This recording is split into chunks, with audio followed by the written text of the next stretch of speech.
Hello, hello.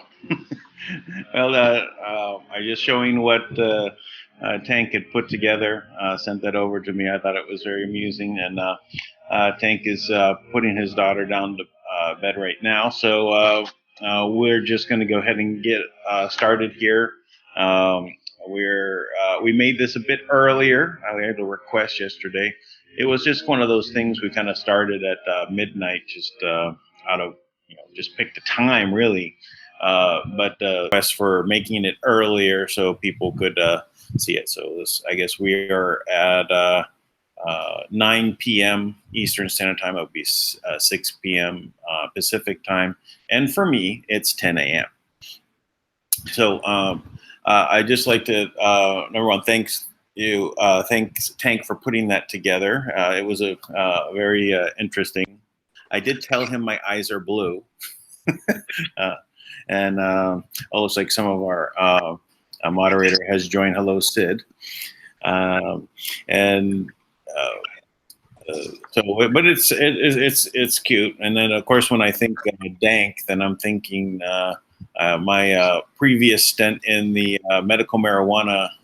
Yeah, take your on. Hello. I'll yeah, go. basically. Okay, Sid, I just went ahead and muted you because I was hearing your background noise. But you're welcome to unmute yourself whenever you need to. So please do.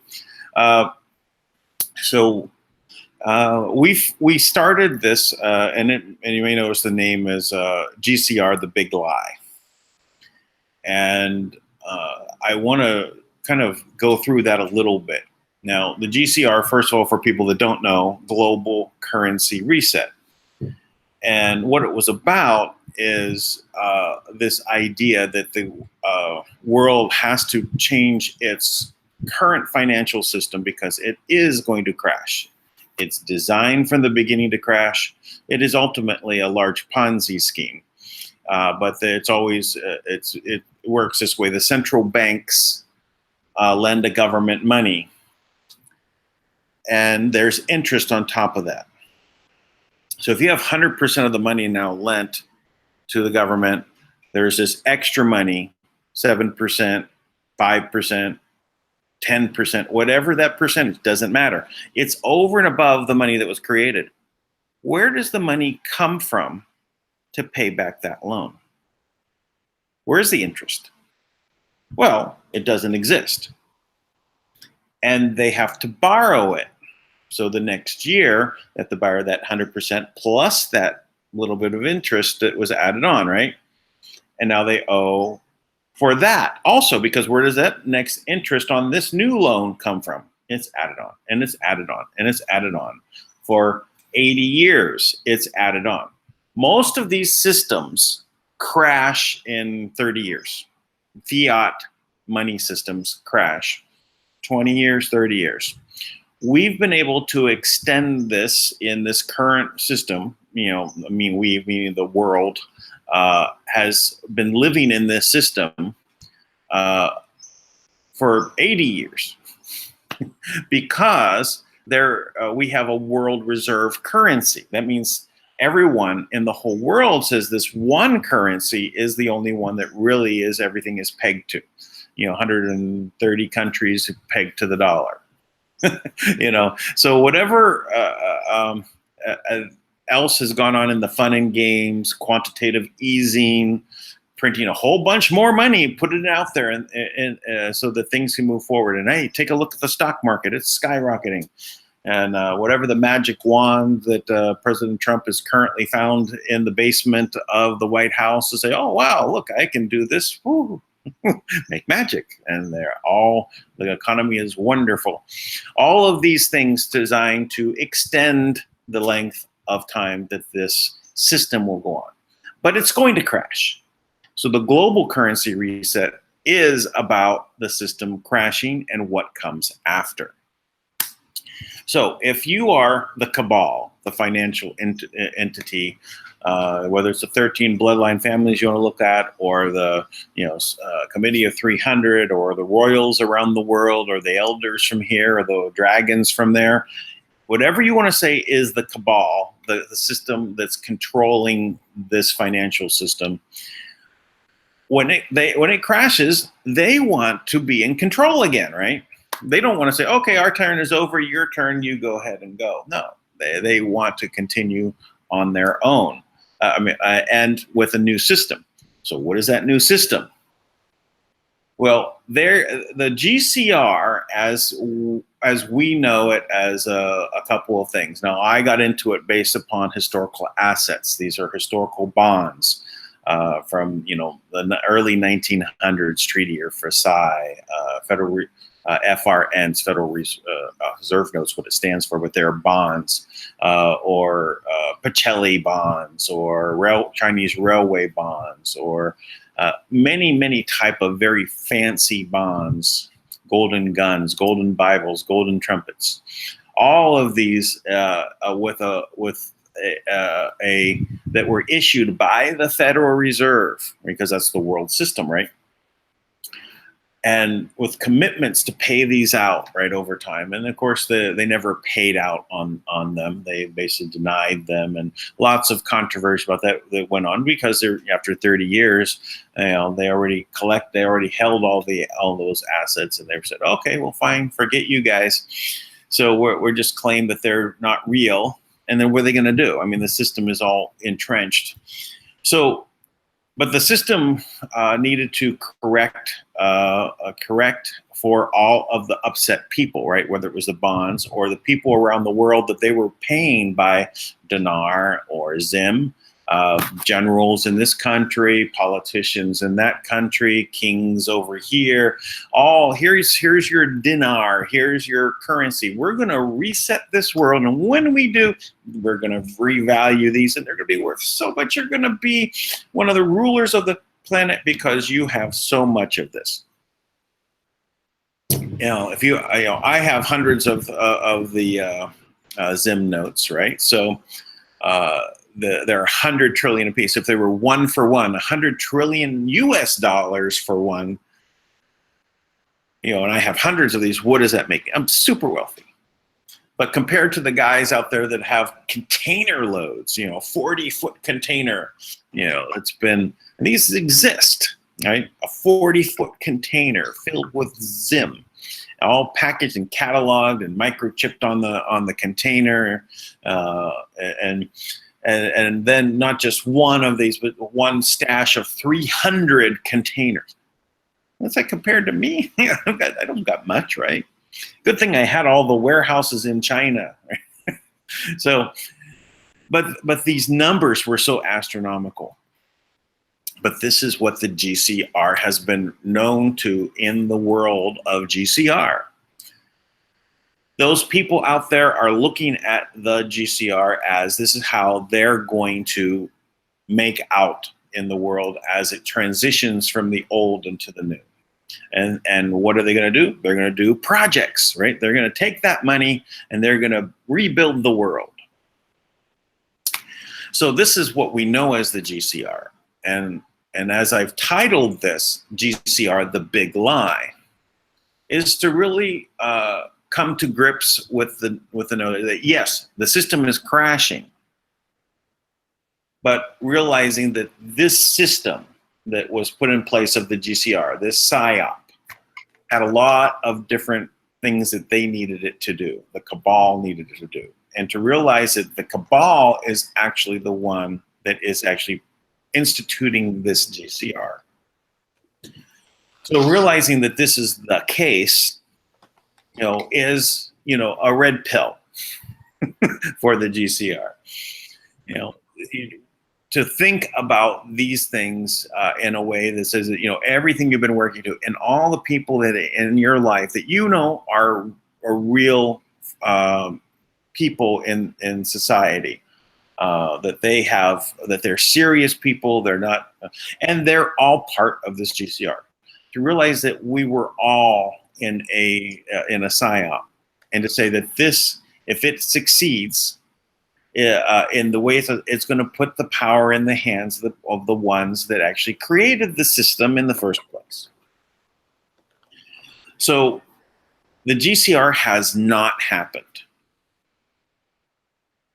And it's continually not happening. And even to the point where it really should have happened, and there should have been a lot of things that have happened, but things have changed course dramatically.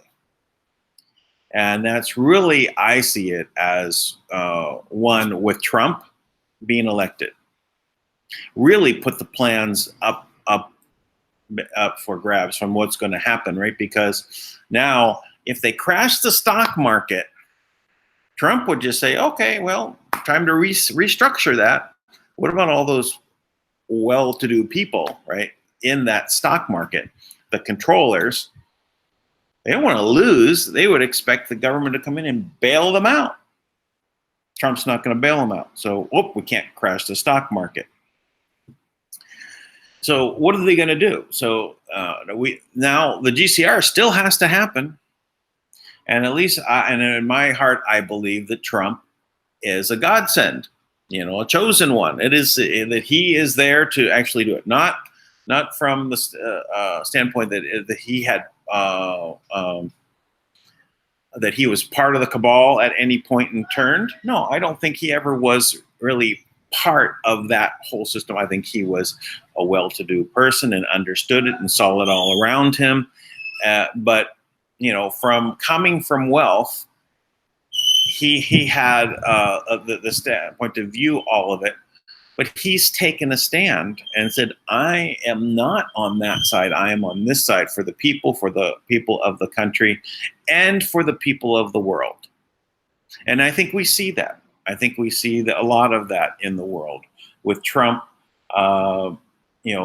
Q things happening in like where they put up Q shirts or things like that in France with the yellow vests, right? So we have the people now rising up and saying, we're done with your removing all the wealth and keeping it for yourselves. We're not going to let you reset the system, right? And basically mistreat us is where we're coming from. The Q movement has been part of a great awakening of the people. There is a plan, and I trust the plan. I can see that the level of even artificial intelligence that must have been used, or what we may see that there was a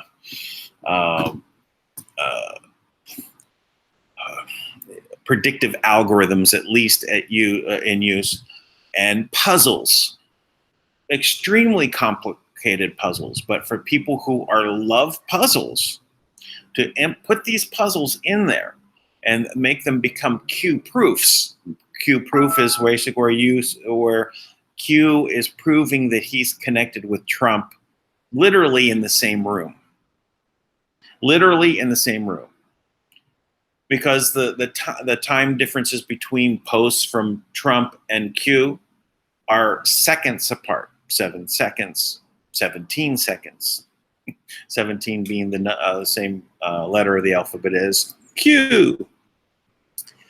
So there is the plan that has been put in place and that Trump is following is really to not just reinstitute the American Republic, because it's been in mothballs under USA Incorporated, but to do this for the world. And that's what I see when he's doing things like in Venezuela and making a speech against socialism, is really to say, when we reset this world, there is no room for socialism.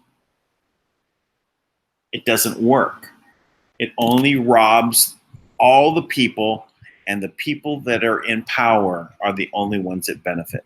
And they pretend to take care of everyone else, but it never works out that way. Whatever the promise is, it never works out that way.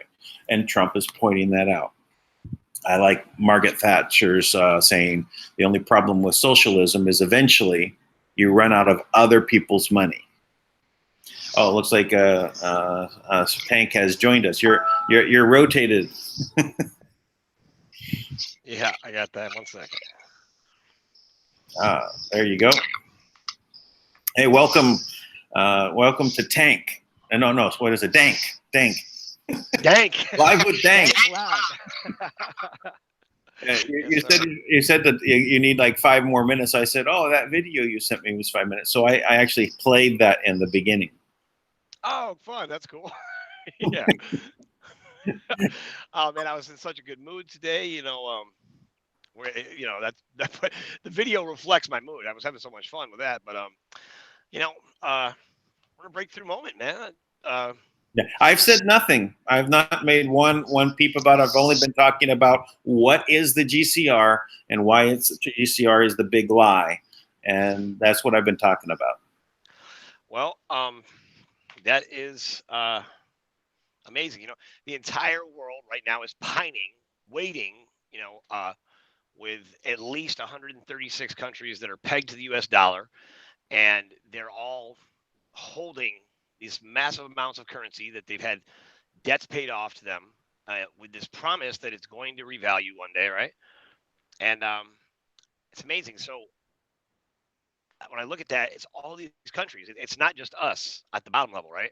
It's all of these high-end officials, presidents and various leaders in all these countries. And, just people in power, waiting to be in more power with all of their wealth. Right, like they don't have enough. They don't have enough power. I was talking about that I have hundreds of the 100 trillion notes, right? And I said, well, that's one for one. I get $100 trillion. I mean, what does that make? I'm super wealthy. But just compare that to the guy that has one container of currency, right? And not let alone a stash of 300 containers. Oh my gosh, really? Really? Yeah, really, yeah. Yeah, my partner that had processed that and put it on Ledger. So, and the physical inspections. This was physically inspected. So this is not like imagination of people, right? There's serious people that go out and will now inventory containers of currency. So, what is that going to be revalued at? So, in my mind, I said, well, I also said here, it's like, well, good thing I have the 10 mountains in China, right, to deal with. So I'm okay, right? But the stuff that's really going on in the world has, when they revalue this stuff, how can they revalue it without then, in my mind, dropping a bunch of or recalculating this? So, I mean, if I have 100 trillion of this new currency, maybe I can still just buy dinner with that 100 trillion. Maybe. Well, maybe that would actually be an increase in value. Yeah. Considering, but there's just no scenario where there's just massive, flooding amounts of this money. I mean, there's as many $100 trillion bills, Zim notes, as there are like $1 bills, right? I mean, not really, but it's containers. But I don't know how many containers are. If there's 10,000 containers, or if it's just 1,000 containers. There must be a huge amount. Someone must have been printing up a bunch of this stuff and using it to pay off people, paying them to do things, right? Yeah. Well, yeah. I mean that. So always the big thing was and you probably know more about this than I do, but always the big thing with the Zim was that it's printed up on bond note or bond paper, right? And so it's like it's real because it's printed on bond paper, right? And but the problem with that is that bearer bonds, right? They were set up intentionally to steal, right? Because the bond redemption is like an IRS thing, right? So if there's nobody's name on the bond, nobody legally owns it. So whoever is in possession of the bearer bond, can redeem it is the goal, right? So that's why they did it, so they could just steal it. I mean, because at the end of the day, everyone who looks to the Rothschilds and all these people as the financial authority because they've been in banking for generations and generations. I challenge that, right? The last people in this new paradigm, the one group of people we cannot, absolutely under no circumstances, is anybody with banking experience. They can no longer run a bank because currently your economy is on the verge of collapse. And it looks like it's not, but it is. The banking industry, the banks are insolvent, meaning they do not have enough money to pay their debts, right? They don't have liquidity. They have no real liquidity. They are surviving on fabricated credits that they're getting with these constant money laundering schemes they do all the time. They're constantly laundering money, right? So they're I mean, Deutsche Bank said that it was 95% of their transfers, right? 95% of their transfers they knew, and it was about 195 billion dollars, right? And they knew those transfers were fraudulent. It's like if 95% of your business is this one thing and 5% of your business is legitimate transfers, you are not a bank. You are a laundromat, right? You launder money. That's what you do. So, and that's what, and if that's possible with Deutsche Bank, which is this, it's a staple in the entire world of banking, right? It's been around forever. So, for an organization like that to be able to do that, then what else is going on, right? Um, so it's kind of crazy. So, and this whole thing, I actually talked to the individual several times. We met in person, went through these things, and he showed me the accounts. And I'm not gonna say his name because I don't want to get him in trouble or anything. But he but anybody in government would know because his name is the actual name on the treasury for almost every country. And he has accounts literally in every country in the world, right? And you'll see his name, his signature at the bottom. And it's common. And he also has a digital, like a kind of like a hacking signature, but it's technically legit, right? Um, and he actually designed the gray screen system, right? And he designed the mirror system so that when you do a transfer, it mirrors there, so it reflects, right? So it ultimately make faster transfers. And he told me, I mean, he said this, that he's intimately involved. He said, no, the GCR was never happened. No, it's not possible, right? And he said, if the current system, which I always call the echelon system because that's what he said. So I think that's what the kind of, that, at least that portion of it was called. Um, it's designed to cannibalize itself, right? Because if you think about what's happening is they're gathering assets, they bring them in, and they, like you said, they put them to these bullet trades, right? But the bullet trades they all existed within the internal algorithm of the trust, right? Which at that time was, we'll just call it the unknown country. So the unknown country being the master central bank of everywhere. So it would just go into there and that would redeem it, and they trade through that for 3 days, and then they kick back out, money for whatever, which is normally stolen, right? So if you think about it, it's a cannibalizing system because eventually you're going to take ownership of all the assets. Then what do?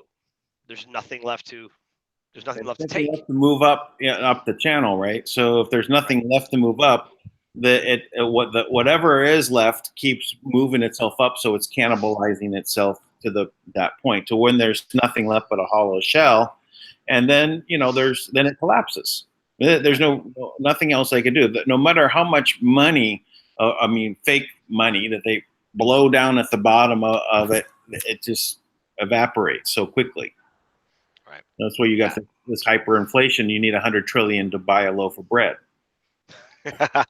And that was the ultimate goal, right? Because you fool the people that are ignoring the actual basic laws of supply and demand, and you tell us all that we're going to be filthy rich. Like we're all going to have billions and trillions of dollars, and what you don't tell us is, well, before we give you that money, we're going to make it completely worthless, right? That's the part they didn't clarify. So um, that's the GCR, and currently, as far as I can tell, I actually, talked to some people. They have people flying out to Reno, right? They're ordering charter jets and they're getting them out there, and they got everybody all hyped up again, right? And when things like that happen, that's like, wow, this is really legit. It's really happening, and who wouldn't believe that, right? You get a charter jet, and you're like, wow, I'm getting out there, right? The problem is there's laws that there's a reason why Wells Fargo has been all over, and they've been at least accused of these crimes, and they have to pay fines allegedly, which is ridiculous, right? It's like me having my son pay a fine. It's like, well, where's the money coming from? The fine that my son's paying me from, right? Like he's gonna pay a fine, he's gonna come to me and be like, Dad, can I borrow $50? And he's gonna turn around and give me the $50 back, right? So it doesn't really penalize them at all. But they got penalized. One of the things they got penalized for was setting up all of these fake accounts, and the accounts, by the way we would measure accounts, were real, right? They were all these various accounts that were set up based on the exchange, right? And so people would come in, they'd bring in their currency, they'd put it in the system, and then they would use that to leverage to get oil credits or whatever they were doing, right? And I'm sorry. no, it's okay. I just want to make sure it wasn't recorded. Yeah, no, So, I was just checking out that there's 100. We have 123 people watching, and checking out what was going on in the room. So, but I was just going to go back on the Zim for one moment. So my understanding of this, and you clarified something that made it make more sense to me as to. Now, is it valid or not valid? And so at this point, I would say it's not valid based on what you've said. And even though they've printed it on bond paper, and the way I understood it is they bonded the land, the land of the country, with its in-ground assets to that currency in 2008. And so that's why it held value. But you said that all the land was already put to the trust before 2008. So right.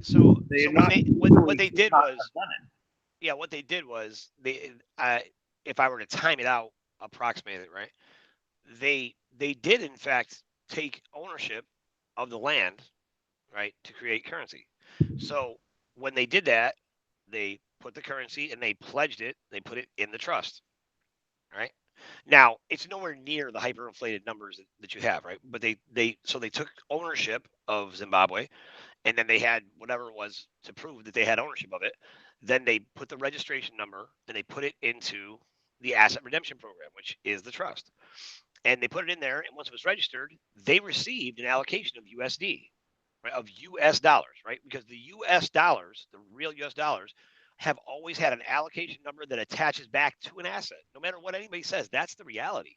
So, they created a bunch of fake money, right? These super notes that they attached to oil that was constantly regenerating, right? So that's how they were gaming the system and making money off the oil. But the actual currency held in the trust is all connected to the actual asset in the trust. So they received this asset. I'm sorry, they received an allocation of real US dollars for that asset.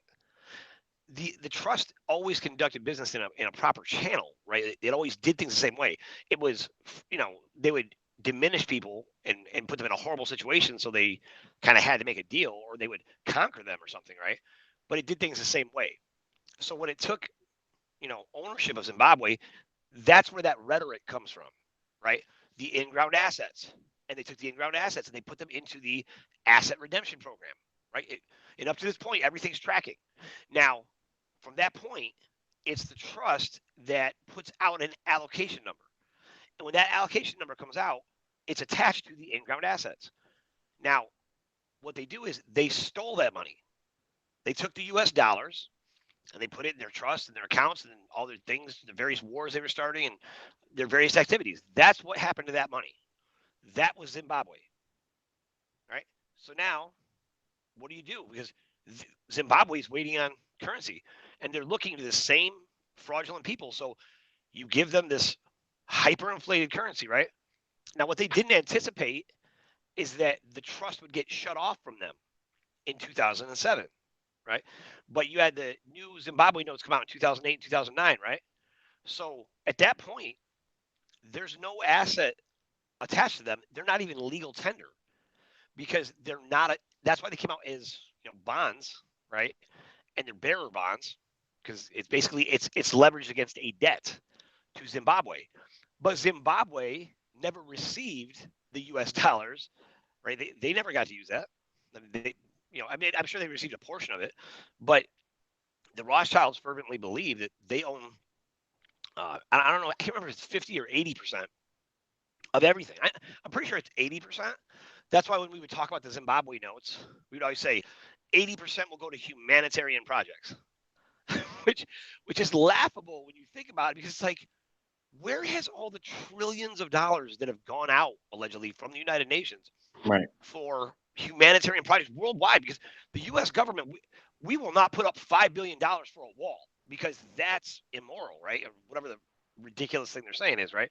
But we will throw, billions of dollars in another country so that we can wage war and take their assets. And that's really, and pretty much everybody is kind of used to hearing that is what happens, and that's what's been going on for the longest period of time. And that's why there's no scenario where the global currency reset actually works. Everything in it, when you look at the documents, there's things that they sound good, but they're not. What they do is they make it more comfortable for you, right? So, like if you're the rich, so like, a lot of times people will talk and they'll say, I can't stand to see they use this language too. I can't stand to see people homeless and outside starving in the winter. And the reality is, seeing people that are homeless with nothing, knowing you have a warm place to go home to, it makes you feel bad. So some of the suggestions are, we'll round them up and put them all on a campus, which they've done that before, right? They're called concentration camps, right? Or herding people into some place, or prisons, right? They're doing that too. And it's because we're not comfortable seeing it. So if we don't see it, we're okay with it, right? Like if we go to have a hamburger and we don't know the process it took to get to our table, who doesn't love a good hamburger, right? But when you know what happened to get it there, it's a little harder to eat it, and that's part of the challenge I think we're up against now is we want to ease people into certain realities and present it to them with facts that are undeniable. These are all facts. These are nothing. There's nothing we're talking about here that it's not speculation anymore. Every single thing we just talked about, we can prove beyond a shadow of doubt. I mean, it's absolute in any court of law that was actually enforcing the law, which I'm not exactly sure where that court exists, but if that was the case, we'd be okay. And that's the thing that's really tough, because people have accepted that they can't do anything. That is the mentality we have to break. Because I talk to people about this all the time, and I'm always trying to motivate people to move, to go do something, to find a way to write a letter, to do some research and see what you can do, right? And I hear it from people all the time. It's programming. What can I do about it, right? I really like that old, I think it was 80s television show, The Knight Rider. Yeah. Hit the car. One man. Yeah. Yeah. The difference, right? And that really is good programming for at least the masses, right? Because all it takes is one to create something. You can create anything, but you have to do it, and don't wait for someone else to come and do it. You go do it. You go do it. You know what? People always ask me that question, like, what can we do about it? And I'm like, you tell me. You tell me what we can do about it. Like, like, people like you and I, we're doing all we can do. Yeah. Our moderators have had added that some people are asking, well, what's going to happen afterwards? What if we can't do a GCR as what is going to happen to us?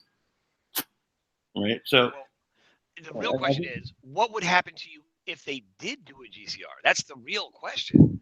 So here's the problem, and I get it for the people asking that question. They're in a state of terror because they've invested their life in something that is a scam. And I understand that, believe me, right? I remember Kim broke my heart when she told me and gave me evidence. And even though I wanted evidence and I was asking for the truth, it was not an easy pill to swallow. It took me several conversations to get through that, and a lot of research to really back And to be honest, Kim was telling me exactly what was going on. And I remember I warned the military on certain things, like when things were being hacked, because Kim was giving me the information, and I had those connections at the time, and I warned them directly. I know that, and they went right after it. They were responsive. So it's like, but they knew, right? Because it was, in their minds, they were all part of the GCR. They were protecting the GCR, the integrity of it, right? And that's the rhetoric going on right now with the recycled batch of experts, the so-called experts on this, right? Because when certain people started to die off, like when I went a different way, somebody had to replace me with something to say things, to say the exact same thing they've been saying over and over again, cycling through for the past 10 years or so. But so normally I focus on what would happen with the GCR, because I want people to wake up, but to be considerate of the actual question. So what will happen? Well, for the first time in history, at least in your lifetime, there will be all types of money generated through a natural, in a natural way. So everything that we know about money prior had all types of strings attached, and it was designed to keep us in different compartments, right? You can only go this high, because if you get any higher than that, you're going to change the world, and we don't want that. I mean, that was their system. That's the cabal. We don't want you to change the world, because if you change the world and all of a sudden you have power, right? Then what's going to happen is that our whole system will start to fall down around us. Now, that is what's going to happen, because for the first time, really truly innovative minds, people who are innately given to service and benevolence, people who are naturally um, just, it's their heart's desire. You ask them what they want to do, they're like, I just want to help, right? And a lot of times, one of the worst things you can do to somebody who really wants to help is you put them in a situation where it seems like they can't help themselves, because nobody's really looking for help from someone who seems helpless. And I want to put everyone at ease. That's not your fault. It's not your fault that it happened. If you stay there at this point, when we're giving you an option, it is your fault. So that's kind of the choice that we're at too, right? So what's happening right now is this money is there's money that we have for projects. Now that's what it was always really for. So the projects include anything that's going to generate more wealth, or generate a more comfortable life for a human being, or it's going to help humanity, it's going to help the planet, and it's going to make an individual human experience more positive. It's going to make that individual human experience a better experience. And not only that, but it's really designed so that we can see who we actually are. And Kim and I were talking about this 2 days ago, and I was like, the most important thing is we have to create a world that fosters the natural creative spirit of humanity. We are by nature always problem solving. We're always creating new ideas and thinking of amazing things. But what they've trained us to do is we get to a certain place and we stop dreaming. We actually, people, they'll call people dreamers like it's a derogatory term, right? But in reality, if you knew that you had the power for those dreams to just come to life whenever you wanted, dreamers wouldn't be looked at that way. They'd be looked at as the most valuable commodity in the world, because they're going to dream up all types of amazing ways to live and consider things that other people didn't. And that's the world we're headed into. So what I see is that we need to create a world that is about the creators and the abundance. And if you look at the world that we're coming from, it's a parasitic system. Yes, where you have this hierarchy where the people at the top that create nothing and are not creative, they couldn't create even if you wanted them to, even if they wanted to, they can't create anything. They only attach themselves and they grab and they basically take all the technologies, like the technologies for running the internet, were not developed by them. They stole them. They stole the patents and they put it in the hands of the people that are the parasites that know how to use the systems and apply them as tools, as parasitic tools. We have to have a new system that's anti-parasitic, that the parasites have no ability to function in it, and then they will just die off naturally. Yeah, absolutely. You know, it's amazing. Uh, this is a very, I mean, such a literal correlation, right?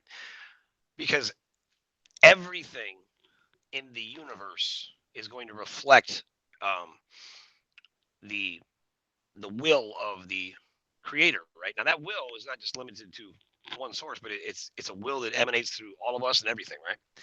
So you have cancer is one of the most feared conditions on the planet, right? It is, I mean, it is the scourge of humanity. People are more afraid of cancer because it's a long, slow death. That's everybody thinks. I got cancer, now I'm going to have it. I'm going to keep getting it. That's the perception, right?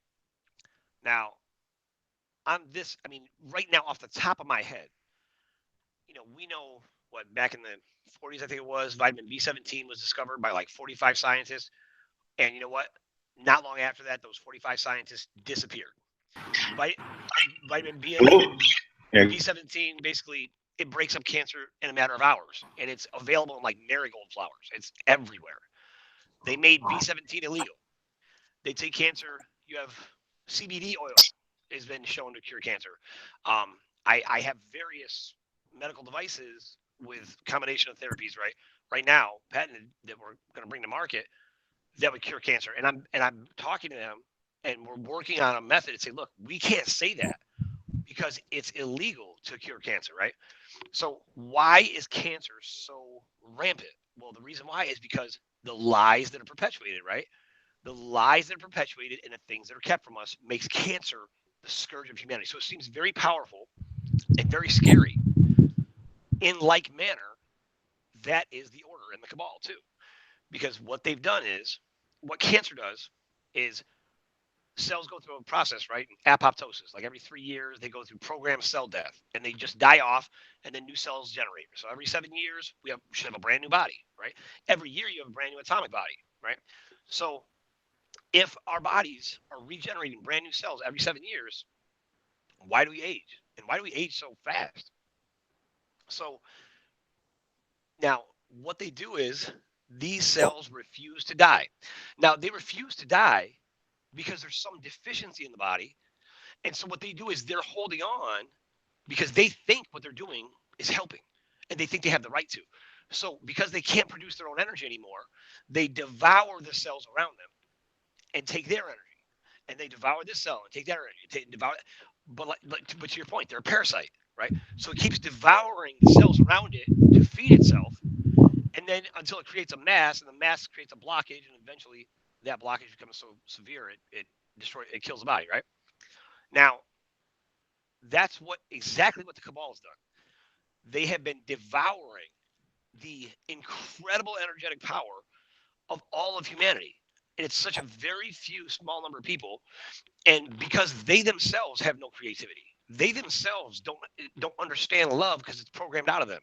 And love is the generating force of everything that is natural and pure to the way that we want to know God, right? Because God is all in all, right? Or to know the energy, know the spirit, or know source, whatever is comfortable. Because the religion doesn't matter, and the version of it doesn't matter. There is a spirit, an energy that connects all of us. Period. Now they have done everything they can to block us from that energy, but keep us viable enough that they can feed off of us, basically, right? And they just keep devouring and devouring. And they're like direct current energy, right? In direct current, the energy comes in, and 50% of the current, the energy is devoured when it comes in. And you only get 50% that actually puts out and produces energy. Whereas alternating current is a constant flow, right? It's flowing in and flowing out, flowing in and flowing out. And that way, I mean, in reality, the energy is so abundant because it's coming in and it's actually producing more energy and then flowing back out and hitting other places. So the energy is infinite. That's the reality that they've hidden from everybody. And so too all money is energy. Right. It's infinite. I mean, it's infinite in the sense of, like, you're We're dealing. infinite in our value, and Right. when we put our We are attention infinite. to Yeah. anything, that energy is flowing that direction. So if we put our energy into an abundance-based system, that's what we will have. And so we need to have everybody participating in an abundance-based system. And that way, that's how we transform the world. Because everyone, if you're going to compare what system you want to be in, eventually you get to say, well, I'd much rather be in this abundance one over here. I'll leave the slavery behind. Dan, but talk about that a little bit, because a lot of people, when they hear abundance-based system, what they think is, I got a lot, right? There's so much. There's so much. I just have a lot. But that's not what it is. It's No. not what it is. And I think that, like, you described it the other day. Like, just Well, talk about that. yeah, well, let's first go back and say what the opposite or the current system is: the scarcity mindset. What is a scarcity mindset? That's what we have. We recognize what we have right now, so that I have it, everybody has it, because that's what we're brought up in. It's based in fear, and the fear is that you don't have enough of something, or you're not going to get, or you won't be able to survive. You are going to die. This is the fear. And because of that, you acting out of fear means that you will turn against your everyone around you, right? And it's okay for you to take from others, be a parasite because of this fear. Right? So if you're always acting out of that automatically, whatever situation you get into, you're then going to, because everyone else is doing the same thing to you. So that's what you're getting. You're getting reflection of the same energy coming back, because they're in scarcity mindset as well. So you're always acting on this, and so you are not living up to your best self when you're doing that, because it's fear-based. Now, an abundance-based system is basically a love-based system. So if you're in a situation where you're having a loving attitude towards the people in that group, that whatever the process is, if it's a business, whether it's just a get together, if it's a loving situation, you want to give of yourself, and the people that are in that situation will be giving of themselves. You get that reflection back. So that is the basis of an abundance-based system, is love. What does that turn into? When you have an abundance-based thought pattern and you're going forward, there's always plenty, right? There's always enough. So you don't have to have any fear. So if there's always enough, you don't have to try and take from someone else. So you start thinking in ways that are, well, how can I help everyone, right? Well, I'm okay. I've got everything I need. I can help everyone. So it's the mental attitude that basically sets the direction so that your heart can vibrate in a positive direction. But you have to think out of this abundance mind, and that's, again, the name of my channel was Abundance Mind Project. That was the email. Don't email me at Abundance Mind Project. I never ever. If I look at it twice a year, it's because Google's doing something and I need to go check it. But the concept of abundance mind thinking is really our ability to love and love everyone else. Now, that brings creativity, and when you start creating and you're building for something. So if we're going to build an abundance-based world, what does it look like?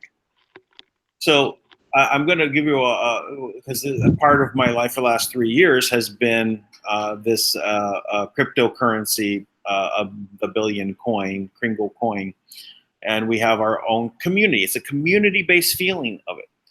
But the thought pattern of abundance came out of the coin was always growing in value because the membership grew.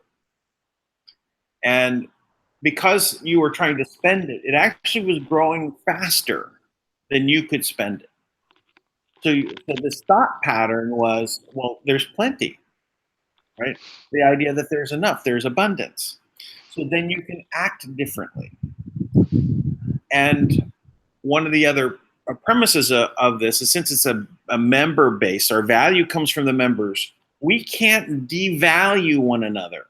You can't devalue the currency. You can't bargain the currency down in price. It has to be at the price that it currently is, if that's what our agreement is. But if you try to devalue the coin, you're actually devaluing the people. So you can't devalue anyone. What comes out of that is also, well, 50-50 partners. Well, if we're going to work together and sell coin, right, I can't say, well, I'm going to give you 10% commission because, I'm the one with the coin. I've devalued you. Now, if we come at it 50-50, a 50-50 partnership, then we are all on equal basis, and I haven't devalued you and you haven't devalued me. So the ideas that are coming out of an abundance-based thinking is, treating everybody equally. Treating people out of, if you're partners. Now, of course, if there's more than two people, you're going to have to, share equally. Now, we can break this little side trip, a little diversion, is thinking about when we talk about the socialism model. Before he came on, I talked a little bit about that. I said, Trump is trying to defeat the socialism, I think, as part of the plan worldwide, because the socialism always cannibalizes from everybody under the guise of sharing equally. Right? They're going to share equally.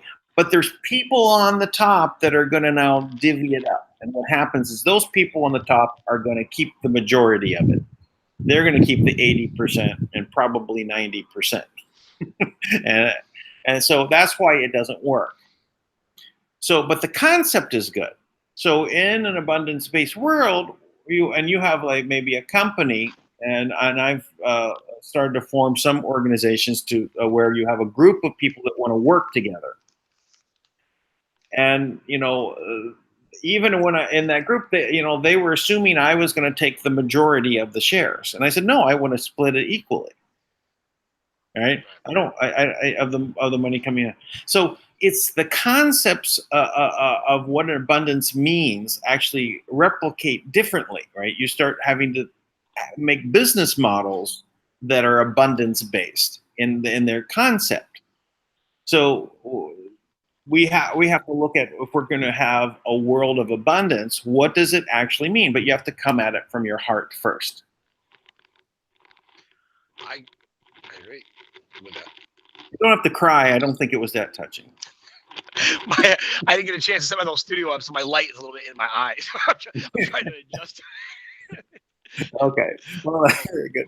Yeah, it was so moving that it brought me to tears. So moving. I know. But it is heartfelt. What I'm saying is heartfelt. Oh, I know it is. I know it is. And I am expressing, it's a unique experience to try and think in this way, right? Because it's not what we've been trained to do, right? And everybody, you have to realize everyone is trained to do that, so you can't really, blame people for acting the way, but you have to hold them responsible, right? And point it out and wait for, and don't seek revenge for them acting in this scarcity mindset, right? Just go ahead and be positive and do your thing and build in a positive manner. Well, I happen to know a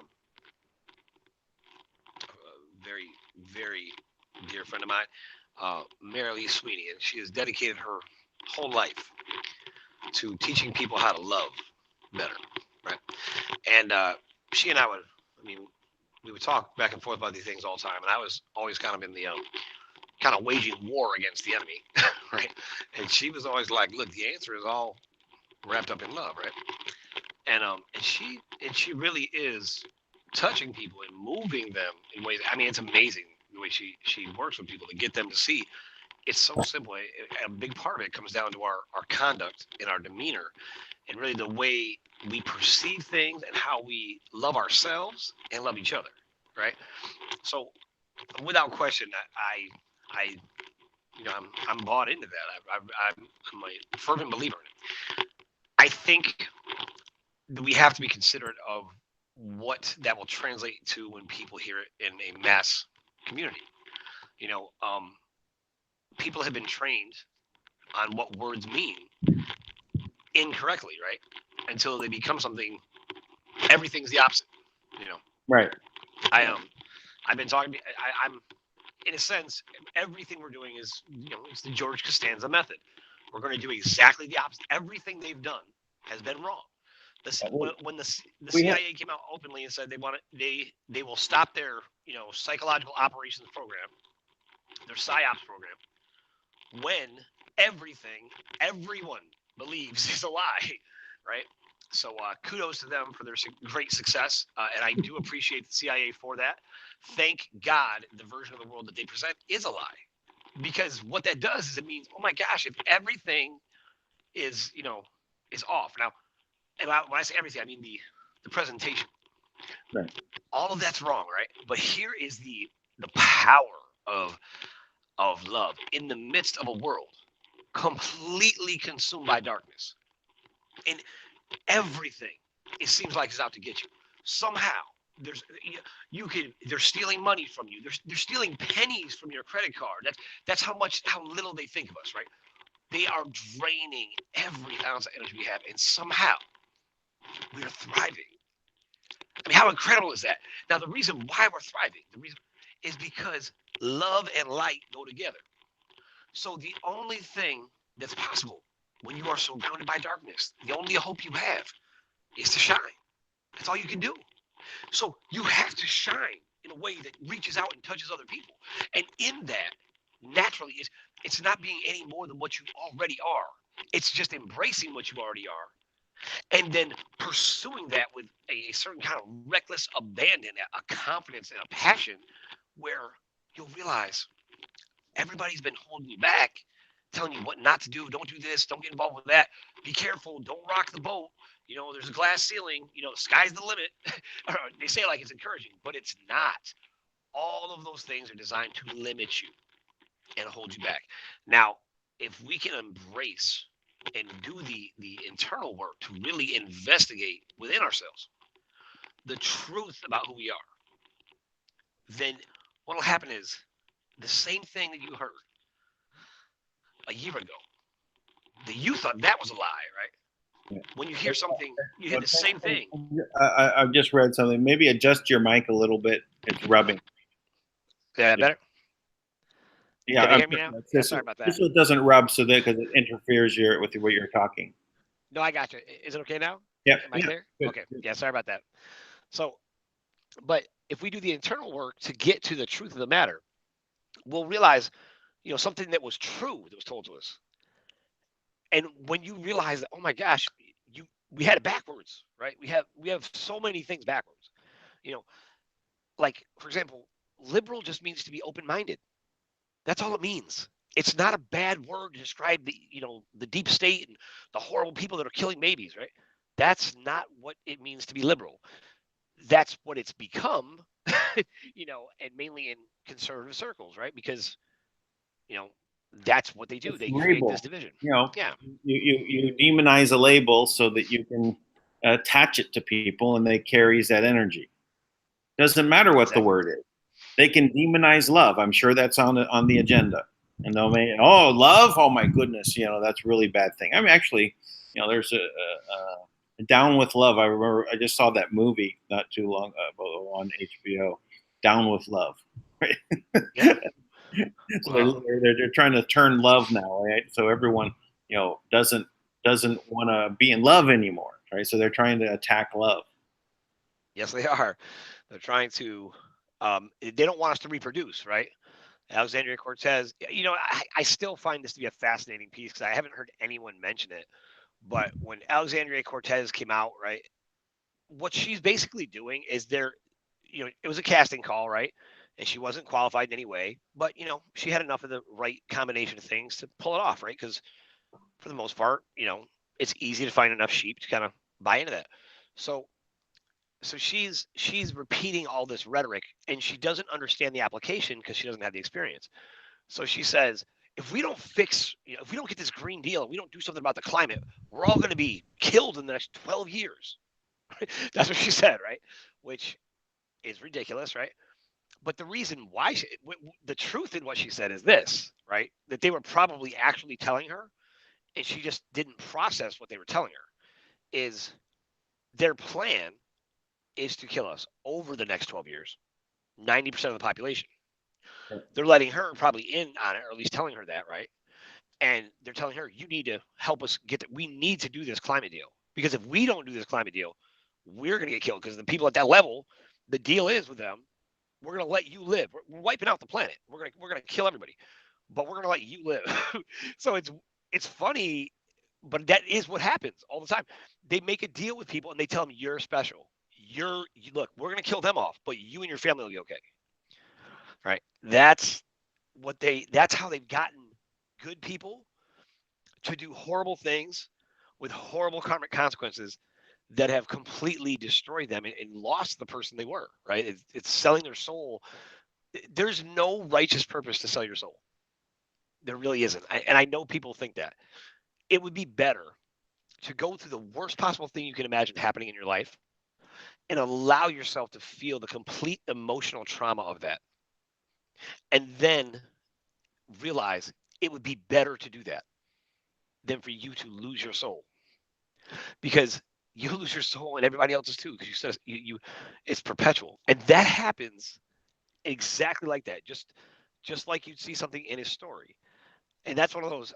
That's probably for the what is it? The third level of the red pill.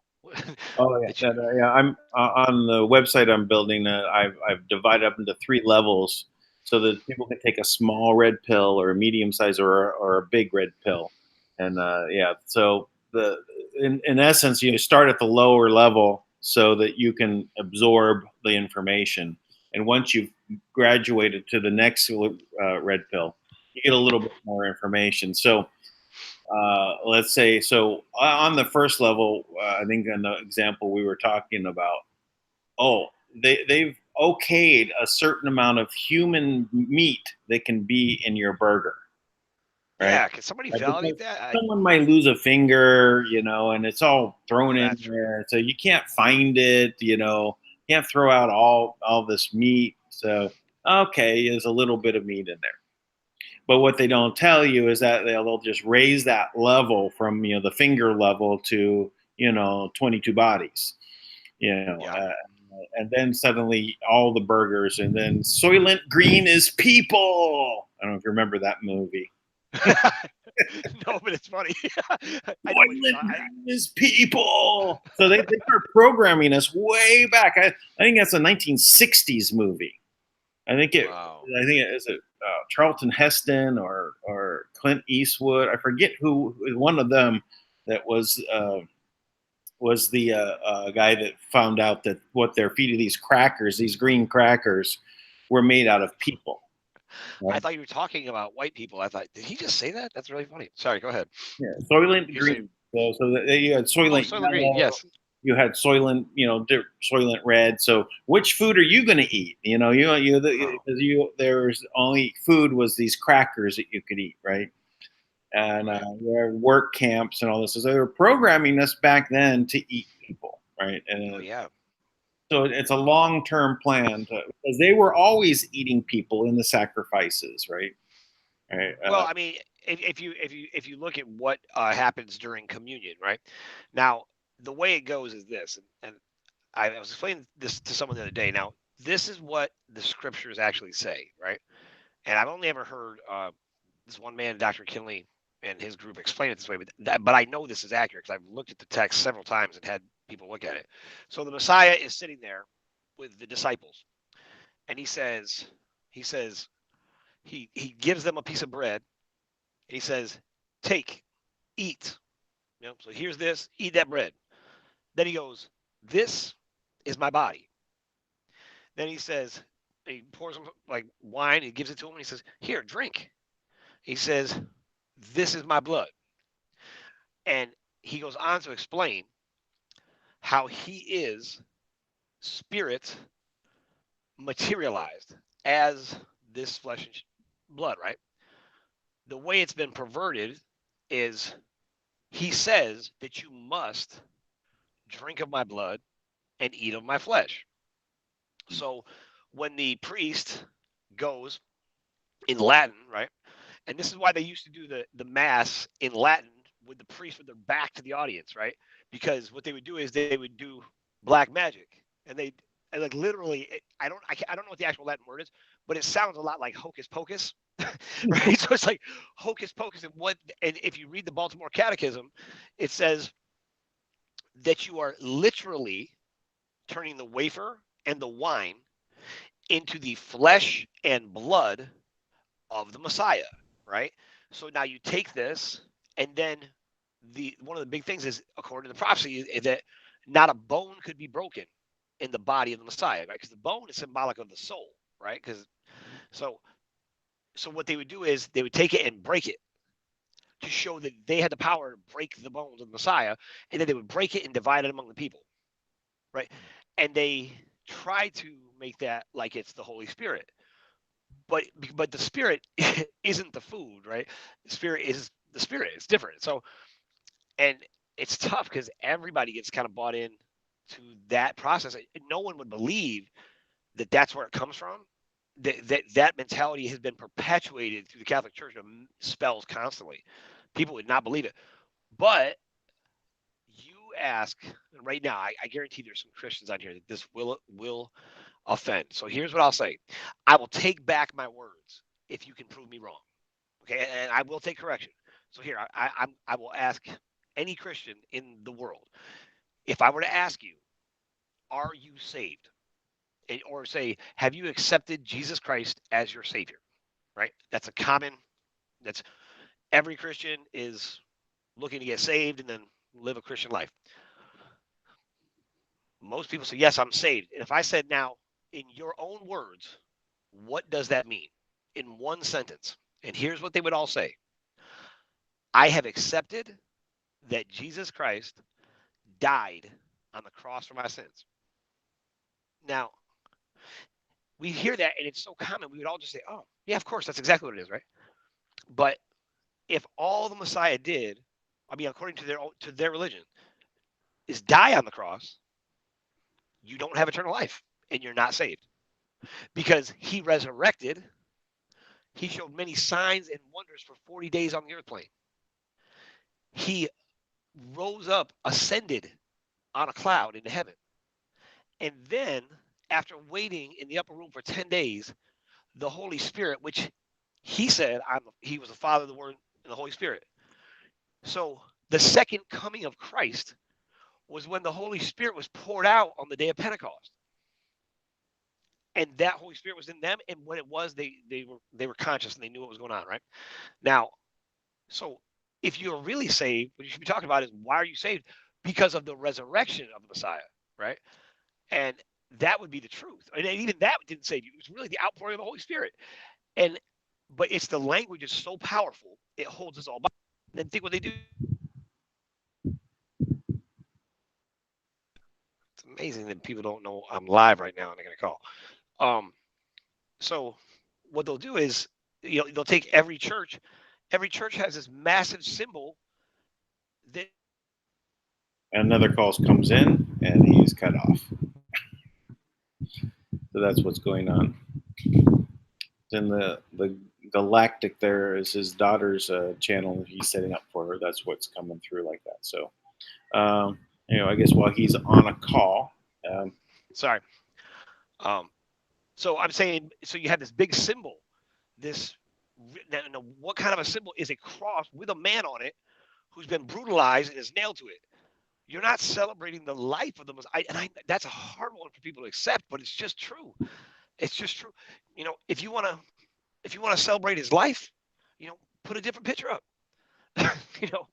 So really, anyways. But my point is, it's just words. It's a bit of an odd thing. Yeah, I mean, it was always when I was young in Catholic church. It's like, oh, yeah, this is really weird. The guy hanging there dying on the cross, right? And it's thorn. And it's just, why would that be? So one of my business partners, he was an evangelical pastor in New Orleans, and so a lot of the deep South churches, there was no crosses hanging, and I'm going, oh, okay, well that makes more sense to me, So, That's right. but in general, I've never been religious. I've always been spiritual. Even when I was 13 and I left the Catholic Church, I prayed to God, prayed every day, still every day, and it's just a matter of realizing that that religion is built by man. Some have a Yeah. lot of good parts, and some have a lot of bad parts. Yeah. That's a tough one because we're all raised. I mean, you couldn't have told me my religion wasn't the truth growing up. I mean, you couldn't have told me. I believe that with everything in me, and I would fight. I matter of fact, when I was 19, I dated this beautiful redheaded girl. She had dark skin and yellow eyes. I never seen anything like it. She was so pretty. And she was in this cult, I thought, and I went in to save her. Man, I was in that same religion for 20 years learning. You know, and every time I would have something that I needed answered, really, and I wanted to have figure out, like, if God invented science, right? Shouldn't these things match up? And they would show me all the time. Everything's right there. It all matches up. You know, it's but there's a lot of pieces missing in the Bible that have been taken out. But you can't hide the truth, and that goes back to the original point that we were making, right? Is that despite the efforts of what we'll call the opposition, the adversary, the devil, whatever it is that is opposition, right? The resistance. Resistance. I don't want to say because people get confused, but you know, no matter how hard the order, the Illuminati, the cabal, the deep state is trying to suppress us for thousands and thousands of years through programs, repeated programs over and over and over again, you really have to appreciate the substance of humanity that you're made of. Really, it's not just that you are you are the product of two people in love coming together to make love. So if they made love and it brought forth offspring, well, what do they make? You, right? So the product of intimacy or making love. So we went together to make love. What happened? You came out. So you are love, right? So you can't even deny it. It seems like silly things to people, but no, that's the core of everything that we are. I mean, it really is. And I don't think people explore it too much because they kind of chalk love up to you know just a fuzzy feeling sometimes. But it's not. And that thing is love is so much more powerful because if you really knew if people really understand how much they're doing to destroy you, the fact that we're here in this moment in history and right now, and the entire system right now, and so people know, and I'll just throw this out there now, is there is, Kim's been talking about these 7 levels of banking, right? And That's she was right. going Seventh through, level what? she was talking about these 7 levels of banking, right? There were 7 levels, and it was like Yeah, the okay, yeah, third, I got it. I can't say exactly what the 1 and 2 is, but 3 is like the banks themselves. 4 was the agencies. 5 was the Pentagon. 6 was the Federal Reserve. 7 was the unknown country, or now, which is renamed the Man of World Holding Trust. But the unknown country is still the registered name. So these were the 7 layers of banking, and this is how, at the very top level, that was where the master control was for everything. And so, because these characters in the Pentagon and in the Federal Reserve and in the agencies, they kept stealing and they kept siphoning money off, and they were stealing money not from Kim and the trust. They were stealing money from you, the people, right?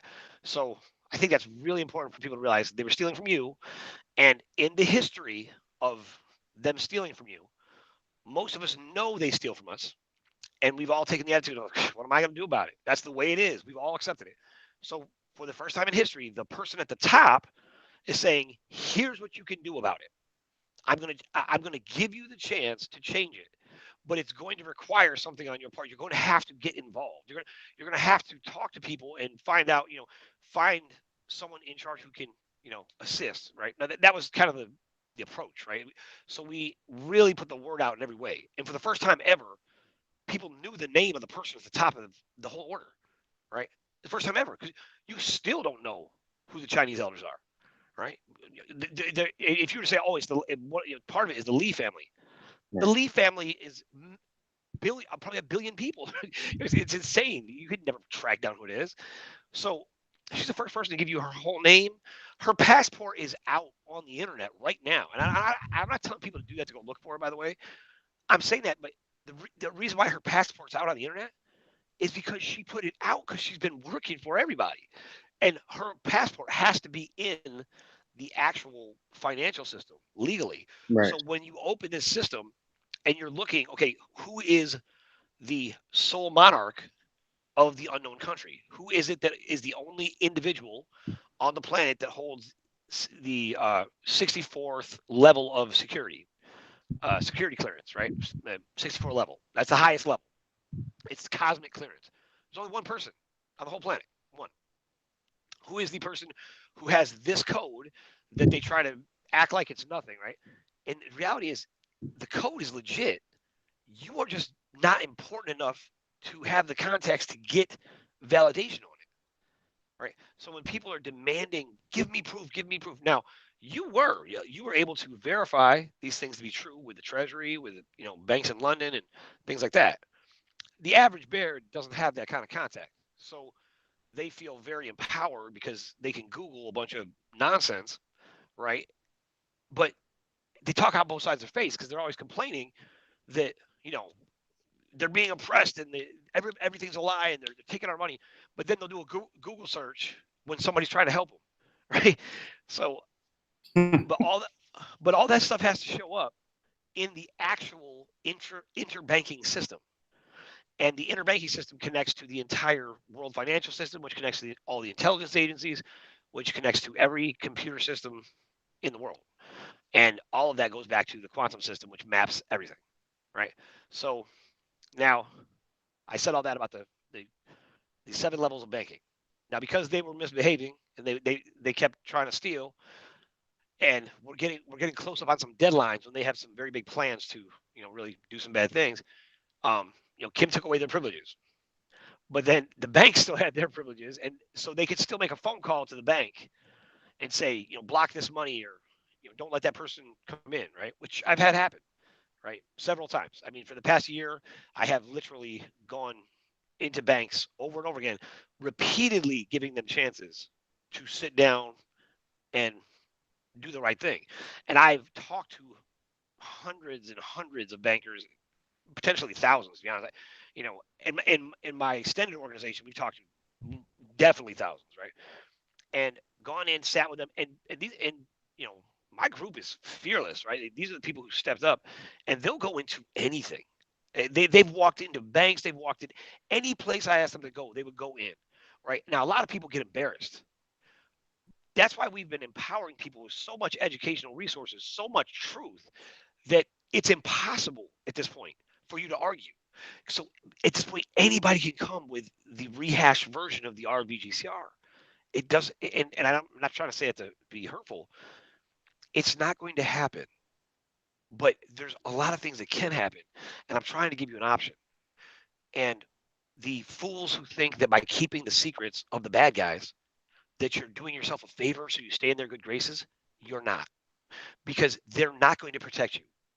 What they do in every movie, right? Like they use somebody to get what they want, and then the first person they kill is the person who did it for them. Right? It's like when one of these crazy guys out in the desert, they raise a mummy from the dead, and they're like, oh, great, Mushkalafa, whatever, and they raise him from the dead. Who's the first person the mummy kills? That guy. It's like, so we got to get over that. We got to get away from that mentality. Don't keep their secrets. I'm telling you, General Dunford need to be in the light, and the secrecy and everything is the problem.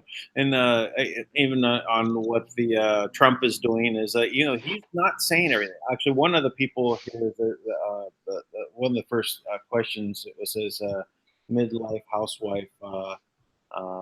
And she says, I thought Trump was advocating for this, I guess the GCR, and this is the only channel that's saying it isn't real. So I'm listening to this side of the conversation to draw out the conclusion, right? So but Trump is trying to, I know he had dinar, and I asked the trustee for the Rodriguez Trust, and he said that he knew for a fact that Trump had dinar, and so he was probably in on it, right? And saying, hey, yeah, well, I'm going to get in on this too. Everyone else has dinar. Well, he's going to have it as well. But maybe when he figures out what's really going on, he also is realizing it's not going to happen this way, or maybe he's not sure yet how it's going to happen. We know there's a lot of good people in the GCR world looking to do good things with this money coming in. But we're going to bring the light to this. That also includes what's going on in the GCR. It also means what's going on in government, and Trump is trying to condition everyone start to thinking about these things, so that there is darkness, and we have to be prepared to see it. All right, and so he's turning on the light. It's just on the dimmer switch. He's just bringing it up to like 0.9 on not getting to 1 yet out of a 10 setting. So it's slowly coming up. But we have to be. Man, I don't know how to talk about this part of it without really defining the reality, because I think that a lot of people think this is a like there's a choice, right?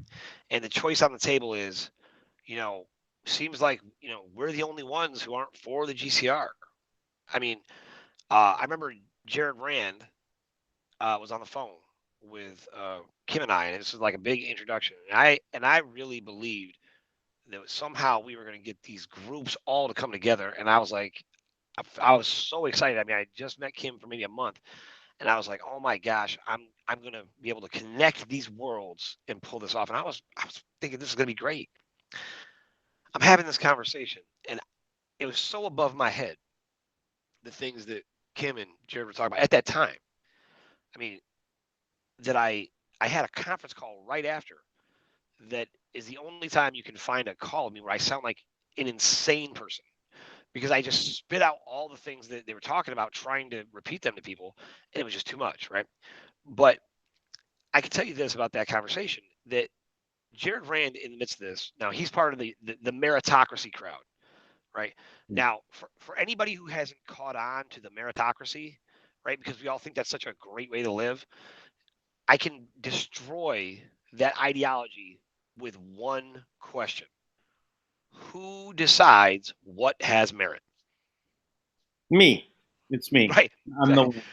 Yeah. Right. So, and maybe I'm the best at it, right? But when I'm gone and the guy that replaces me is the worst, you have tyranny again. Well, but what you'll have is everyone will get the same thing, right? Because people are innately governed. We have a conscience, right? The word conscience, if you break it down, the etymology, it's with knowledge, right? So we have an innate knowing of what's right and wrong. We know. And that has to be fostered and encouraged so that people can understand the benefits of kind of obeying your conscience and doing things that are in alignment with who you want to be. Now, as soon as someone outside of you is trying to govern and dictate, you must do this, you must do that, you must do this, we all begin to rely on that, and our conscience kind of shuts down. We'll do whatever the heck we want because, they'll tell me if I'm out of line, right? So the meritocracy crowd, just so you guys know, that whole thing is about putting a group that is non-bloodline elites. They want to be in control. That's all it is. So they don't have the bloodline to be in control. Now, Kim said to me a couple days ago, she goes, we have to break up the hierarchy, right? Now, we do have to break up the hierarchy, but we can't turn around and just make everything equal. It's not, everyone does not have the same abilities. Everyone does not have the same capacity to create. Everyone does not have the same appetite, the same desires. Everyone is different. So you can't say, okay, your allotment across the board, everyone gets $100,000 a year, go make it work. Let's go change the world. That'll never work. Because if you do that, what happens is you take all these people that now they have this money, right? But you need more than that to build one job, right? So you got to, now these people have to figure out, how do I get your money, bring it in, and your money to bring it in, right? And then what are you going to do in the meantime, right? So all these things that these methodologies, they don't work quite the way they say. The law is governed by natural laws, right? So all these other systems they want to implement, we need to get back to natural law, right? Just regular natural law. So, but I remember this happened with Jared Rand. So Jared, the meritocracy crowd, they're very big about the GCR, right? And so Jared Rand is on the phone with me and Kim, and he goes, and we're having this very heated debate. And Kim's explaining, she's saying to him, I have never seen an economic model that would justify or explain how on earth you're going to accomplish a global currency reset. And Jerry goes in, well, whatever galactics he's talking to, well, the galactics seem to think, just giving the world enough abundance of money it's all going to be magical, and all the money flows out. Well, here's what really does happen. Here's what would happen, by the way. If you put all that money out, you would create exactly what you have now. Well, not exactly. You put all that money out, and people would have so much money. It's inevitable. You would create a stagnancy somewhere in the society. Now, it doesn't mean that people wouldn't work. It doesn't mean that people wouldn't be innately driven to go and do. But there is work that has to get done. So what would you do? Well, you'd create an automated working system, because we have all this money, but nobody wants to go do those jobs. So now we create robots that are, intelligent. Now we have a complete AI that'll go out and do work for us. They'll mine for us. This is great. They're doing all the work for us, right? Until the AI, starts to feel Starts to feel, right? Starts to feel. Right. Because the intelligent design of all of these computing systems, they mimic the nervous system of the human. They're rewiring it that way, so it's natural that they would develop some kind of a consciousness, right? Yeah. So that, and by the way, that's the intent, and that's what they have.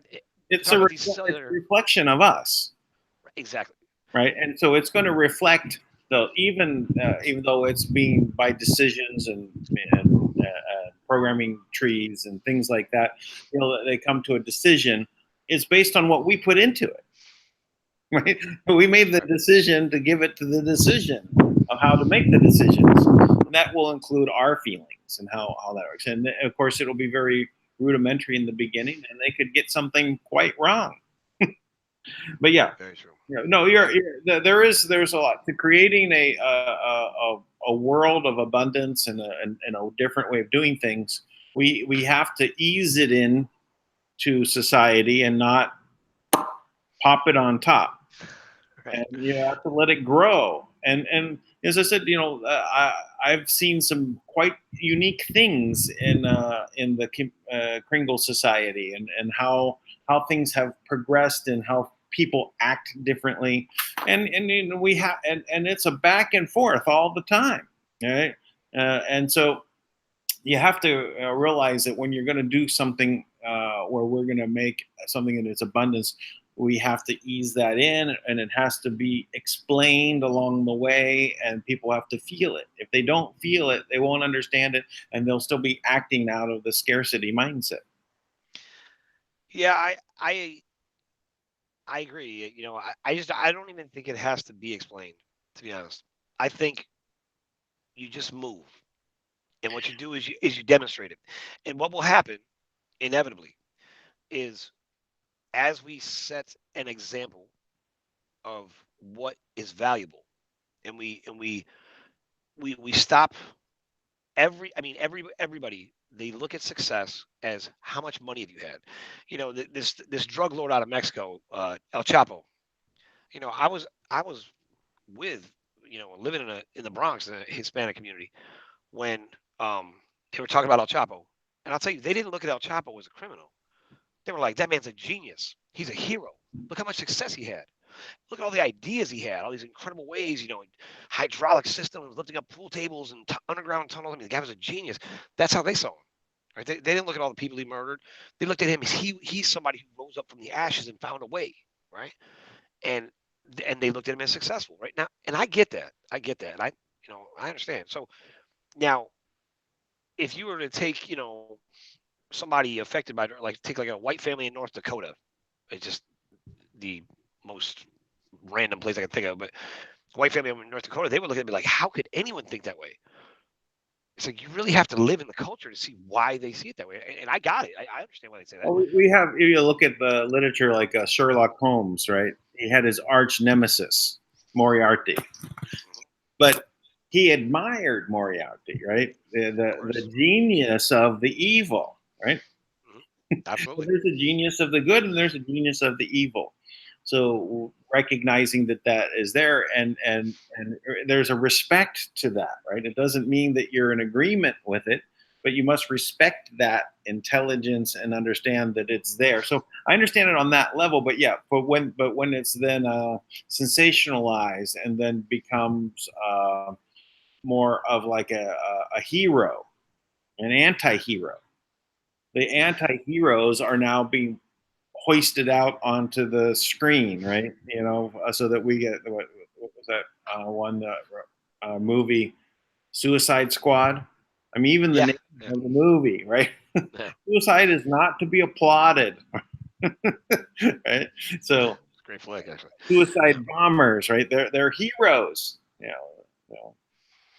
Well, okay, so but here's the thing: everything always goes back to money. So El Chapo, the reason why he's a rock star, in this, is because he had money, and money meant he had power. Money meant he could, take care. He did take care of lots of people, right? And he killed a lot of people too. a lot of jobs. Right, a lot of jobs, right? A lot of people working. He had beautiful women around him. All the things that we measure, but at the end of the day, the one thing that defines his success and everyone's success, El Chapo is absolutely no different than the Rothschilds or any of these other very elite rich who have managed to stay in power and done it for a long period of time at the expense of other people. That's exactly what El Chapo did.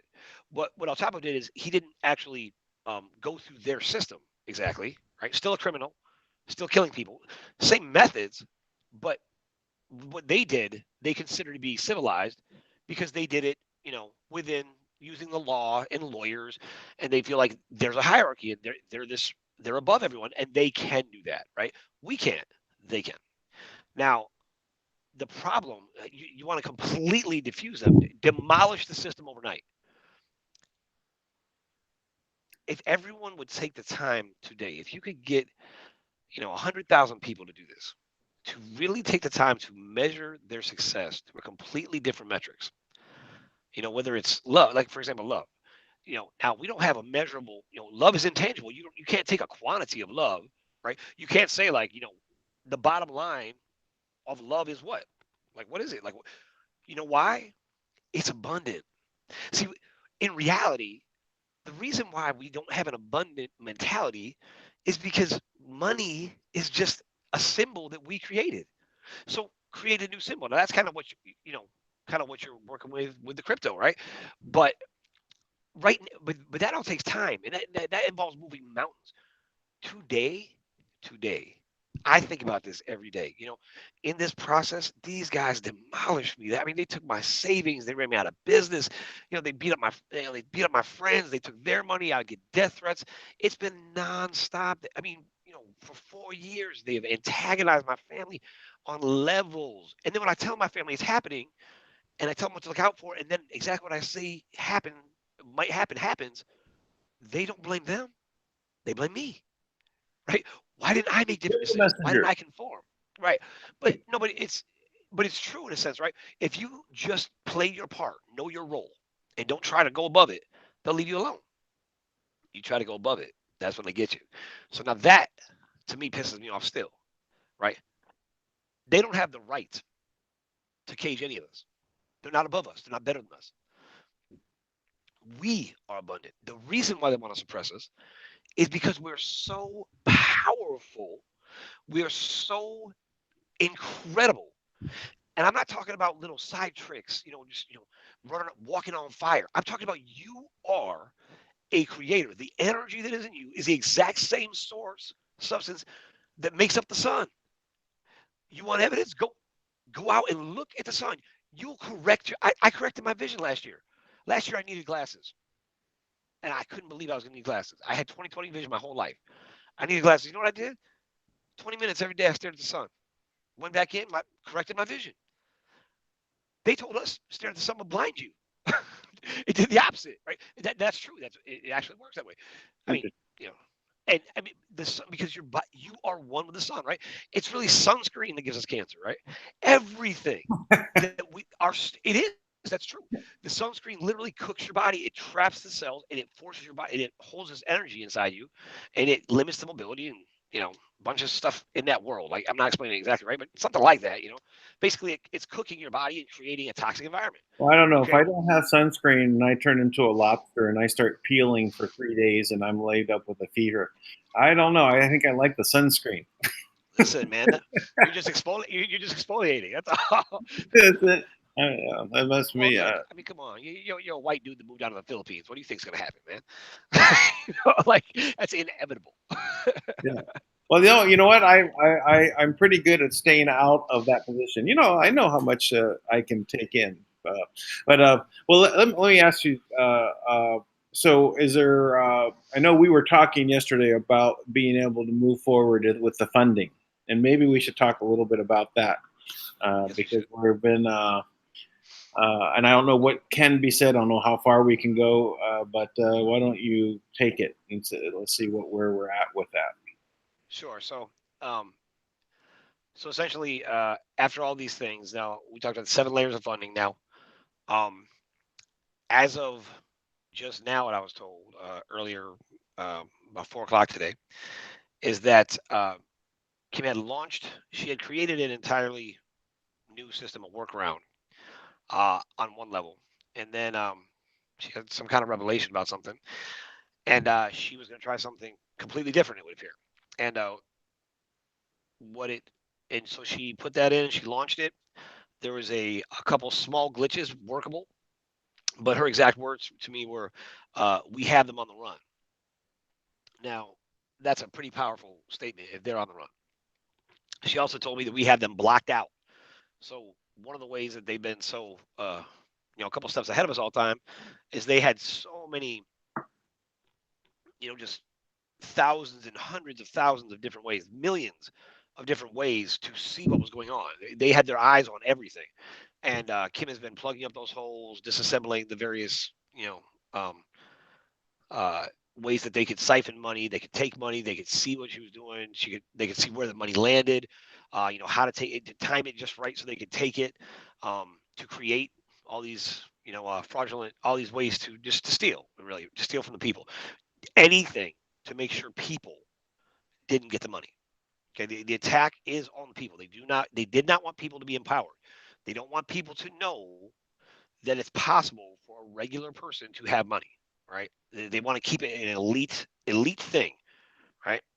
So what she did is she got through and they unleashed some kind of virus. I didn't ask her because I didn't want to disrupt her when she was working, but she told me that they put some kind of virus into the banking system, right? Which is easier to do. Now, usually when they put a virus there, they're trying to do something basic and simple. It's just every virus they have is the same thing repeated over. Some way to siphon money, some way to, mimic someone's identity, things like that. Set up a fake account with my exact name, but like with, a capital letter where it's supposed to be a lower, things like that, right? So, and so to take all those pieces, and essentially what happens is, she took care of that virus today. She completely evacuated it. Um, and I, by the way, I have a seer, an energetic seer, who called me this morning, and she told me already before Kim even told me exactly what was going to happen, and she was exactly right, by the way. So Kim had finished all this about 1 o'clock in the morning. She finished the rest of it about 1:08 today, and she started the system back up. She relaunched. So I haven't got the update of where that is now, but I asked her directly, like, did you get everything worked out? The virus worked out and the glitches worked out, and she said it's all systems go. So something to that effect, and I'll find out, over after this call or later tonight or tomorrow morning. So, That are they going to? Is she going to be able to move money directly into people's accounts at this point? yes, so money will be she'll be able to move money directly in the accounts. Just to recap some things that people have probably heard before, that those things are still in effect. For example, she powered the entire system with the energetic field, with source energy, and she made it this way. So now I've been with her. She's done this. I've seen this happen several times, where, however the quantum system works, it can literally peer through it can peer through to see what people like, to feel it, to kind of read your energy, kind of like facial recognition software or something like that. And it's able to literally know who's accessing the account, right? From the ATM machines, from your phone. I would imagine she didn't ever tell me if they're going to use phones or computers, right? But however it works, it's able to see that you are who you say you are. And it's also able to measure if you're under duress. So what will happen is, if you're under duress because someone's got a gun to your head, or they're threatening to kill your wife and kids at home or something, and they're making you give them money, the system will recognize it and it won't allow the money to release. And the only person who'll be able to open these accounts will be the person with the exact genetic match, and it has to be living DNA. So that's the first thing. So as far as security goes, it'll be literally attached to our living DNA, our energetic signature, right? And so our accounts will be our accounts. As of right now, the big problem was just getting it into the accounts. But she told me is now she'll be able to get it directly into the accounts, right? So as far as us being threatened and our money being stolen, that's off the table. Getting it into the accounts, it appears she just took care of that officially, and I'll know more, and probably by Monday, Tuesday, like you say in probably another week and a half, 2 weeks, we should be able to really start legitimately moving money freely without an issue. But the programming and overcoming the obstacle is then the hardest thing. So she's put that in place with the source energy, and what she did is she actually created at least two more. I don't know what else, but she told me there's an eighth and a ninth layer now. So you used to have 7 layers. Now she created an eighth and a ninth layer of banking, and now when the money comes into our accounts, they could still call the bank technically, right, and say, hey, block this account. It's a fraud, because that's the kind of things they do, right? Right. But technically, and she said, no, she's right, and she's definitely right. If they don't have a level 9 security, then if they're not on the 9th level of banking of the security, then they won't be able to take our money at all. So only the person who's attached to it directly will be able to move their money.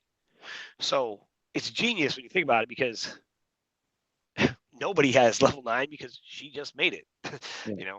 So now the money comes into her So account. there's no one can do anything. Yes, it is genius. So now well, there's 2 extra levels. So now it can be repopulated with people that can be on the right system. Yeah, and I'm sure there's a lot more details to that, by the way. I mean, I'll find out after this. And if people are really ambitious, you can cut in on Thomas's call and try to figure out where he picks up the intel, and he'll break it down. I'm sure he'll be talking about something with it. Now, keep in mind, I'm sure that they're currently trying to, destroy something somewhere. I mean, look, this 2 weeks, I told you before, like this 2 weeks is a big time. They have a plan for the Ides of March to go after us, right? I know for a fact that there's military that is mobilizing all over, right, in very sporadic patterns. And I got to be honest, I don't know I wouldn't even know how to discern what military is for us or against us. I don't know. What I do know is that the United Nations was mobilizing a force up in Illinois and one in Colorado, and they're not supposed to be on United States soil. So what they did is they hid their donations, right? They donated their attack vehicles to all of our police forces, and they're formidable. Like they're really, and that's just one of the many things they have that have been done, But I mean, you got to think these people have controlled all of these deep underground military bases and all these different things. They're loaded for bear. Now they think that they have this really advanced technology to utilize, that they're going to be able to take over and, probably, and it could be anything, right? They need to keep us, under control. So I really recommend anybody who this is a new information to and doesn't believe me, make me prove it. Matter of fact, prove it for yourself, or don't prove me wrong. Go to the Speed Projects. I've got confidential documents right there. You can go look at. There's all the entire plan for the GCR. They explain it, and these two things are very different. How can you have? It says the GCR will be done by either one of these two ways. Either it'll be an asset-backed system. Now, an asset-backed system makes sense, right? Yeah. Or it'll be everything will be digital, and the controlling management and order and the structure and the legal function to govern the entire world financial system, which would mean if you're controlling the money and you're controlling the whole financial system, that means you are the government, right? It will be in the hands of the banks, right? Which would ultimately fall under the great dictator, the Rothschilds, all them. That is the exact plan, and that is the GCR plan. So Well, I see that, and but if she's created these other levels above and cut them completely out, they have no control over the banking system. I know. Then they have no choice other than have an alternative system.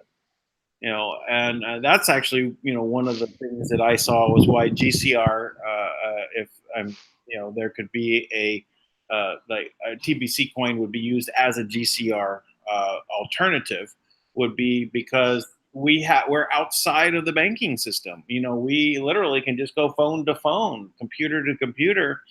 We're bypass all that. So if they can't have access to the financial system, they have no choice but to run away and go to a crypto system. Well, but here's the thing, man. I feel you. I feel what you're saying. So, and I have nothing but respect for what you're saying in a logical world where, hey, how are they going to touch us? We got it all figured out. Well, how? Well, here I'll tell you this: Kim's technology is 1,000 years past anything on the planet. It's so far advanced, they've never even broken through one layer of the firewalls. The best hackers in the world have been on a relentless hacking spree out of Hong Kong, out of the United Nations. I mean, the best hackers that are committing crimes, and then the government goes out and gets them, right? The Anons, all these guys, really advanced hackers, they've all gone after the trust. They've never made it through the first layer of the firewall, right? And the way the firewall works, right? So say imagine a normal firewall is like this, like a wall, and it surrounds you, right? It's like, wow, that's really formidable. The firewall that protects the trust is a sphere that is rotating constantly within a sphere, and it's rotating constantly. And the access points there's no access point to it. The only one that can get in or out is through the system, right? That's how formidable that system is, right? Just what you just to interrupt you, what you just described is one of the patents that I filed for encryption.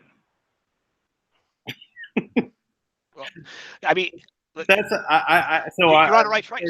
So in doing that, it's the same way they stole that other system from you, right? And they scooped in and didn't let you buy it because they didn't want it to come out to the market, right? Like, how hard was that for them? Like, it wasn't hard. They just took the deal from you, right?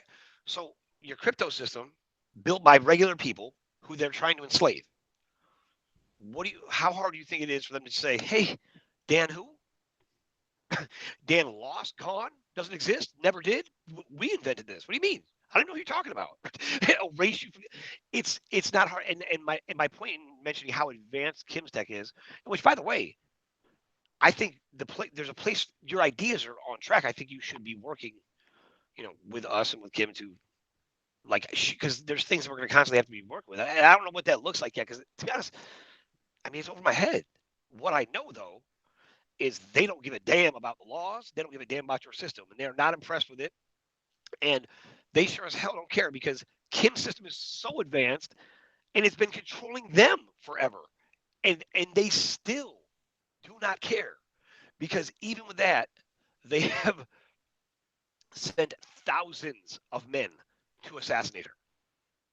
I mean, teams of mercenaries showing up to kill her repeatedly. They have stolen money from everyone. Look, I don't know if I shared this story, but I'm going to share it again because it is so powerful. The gentleman I told you about who actually created the current system they've been working with. Now, he was working with us. Now imagine, Kim is formidable. I mean, she could do anything. And we had like the number one guy. The two of them together, I was like, oh my gosh, I felt like I was batting 1,000. I'm like, I keep bringing these people together. How can we possibly lose? And I mean, and this guy he had amazing proof, and really talented, right?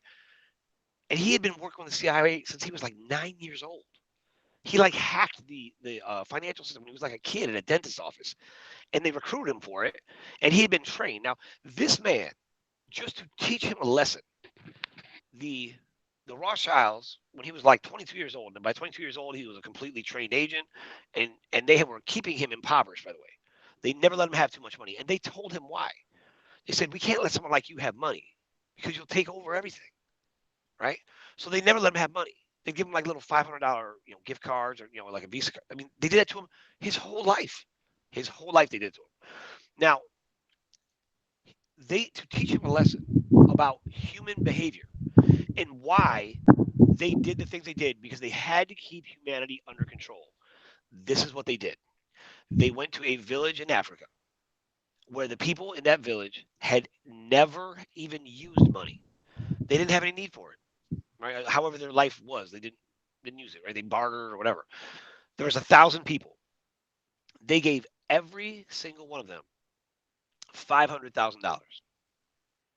Now you would think, from our standards, they must have been going crazy trying to figure out what to do, build stuff, right? Generational wealth for them, right? We love those catch terms, generational wealth. Stock it away, in our hoarding mentality. In 1 year, the chief of that village personally killed every single man, woman, and child in that village. And the gentleman who they did the experiment for him to teach him a lesson, they took him down to meet that chief after he had killed every single person in 1 year. And the way he was describing it to me, I mean, it was still choking him up. He was freaking out. He had his gun. He's like, why did you do it? Why did you do this? And he's freaking out. He's walking back and forth. And this guy's on his knees in front of him, basically, and this guy, good-hearted individual. But, they want to take our good heart and turn it into one that seeks vengeance and anger and murder, right? And this guy just kept talking. And the man said, the chief said, I was afraid they would get ideas and leave me. So imagine how. So then the individual turned around and he clipped him, took him out right there. He just killed 1,000 people and he killed them on the spot. And the point of that experiment was, see, they're a pack of savages. I told you, you need things like war and all these things to keep them in place, or if not, they'll just devour themselves. They'll be useless. It's how, and this is their mentality, the Rothschilds, and all their stuff. They think that they're not human. They think they're above humanity, right? But that's the kind of thing they would do. So that's what I'm saying to you with all these different cryptos. They will not deviate from their plan until we force them and completely disable them. And at that point, we can talk about all types of things and have, various systems go up.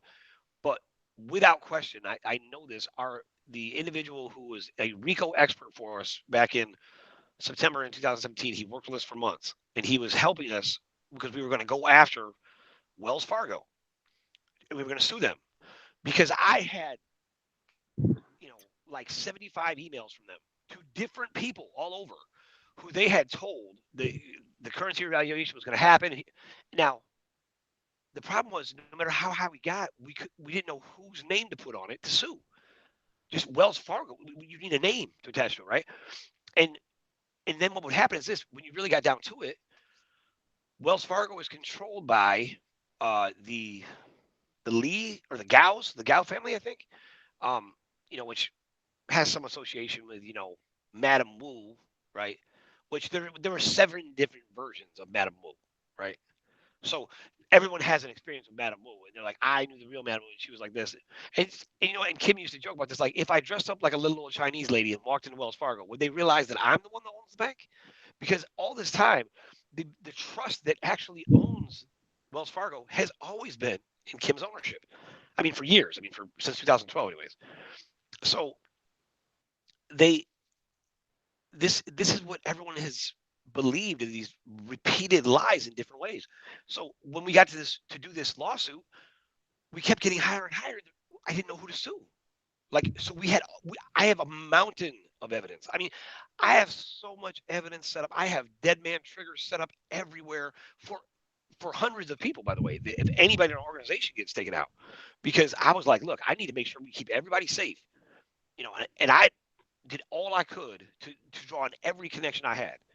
But here's the thing. If you don't just disable them, who are you going to expect to enforce the law?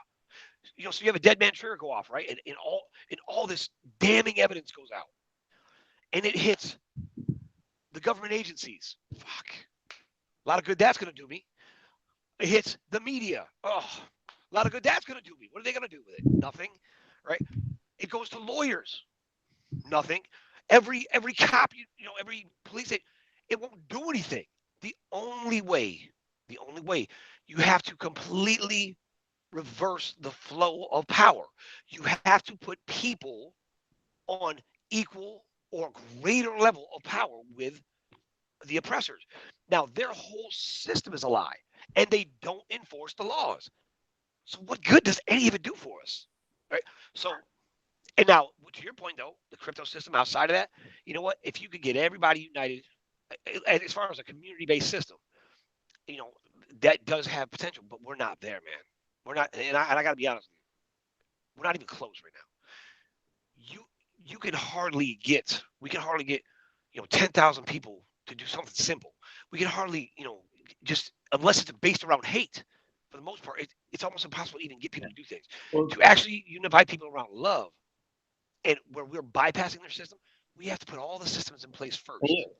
Let me say, we actually had a bank that was working out a program. It was about a year ago, where they were going to do, I see, like a $500 a week allowance of people to exchange their TPC with the bank. So it's basically an exchange of currencies, a fiat currency for the TBC coin. And we actually had to organize 10,000 people. And it was supposed to have been done within like a couple of months. It took 8 months to organize the 10,000 people, right? And to put them in, get them registered and so on.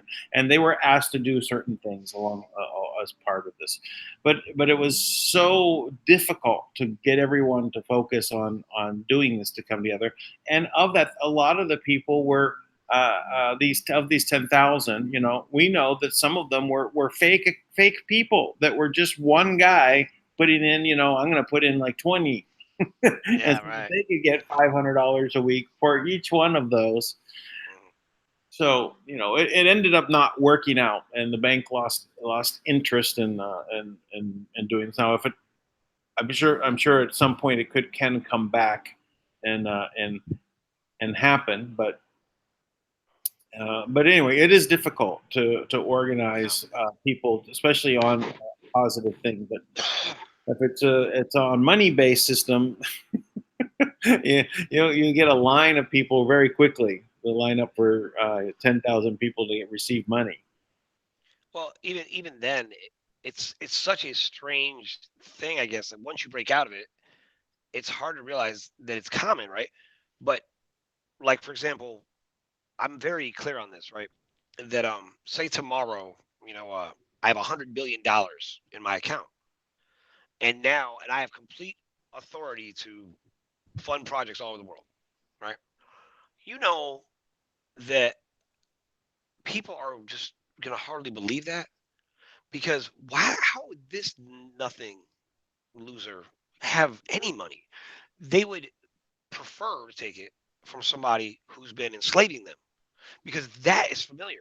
Oh, he does that because he's the master, right? And that's the mentality that is really that is slave mentality. That's part of slave mentality, Yeah, right? it's the scarcity mindset is part of the whole system. When you've learned it this way, that's what you know. And because to break out of that, you have to start that small steps, and eventually they get there. And sometimes some people are much faster at it. They take those steps, they start running very quickly, and they catch up.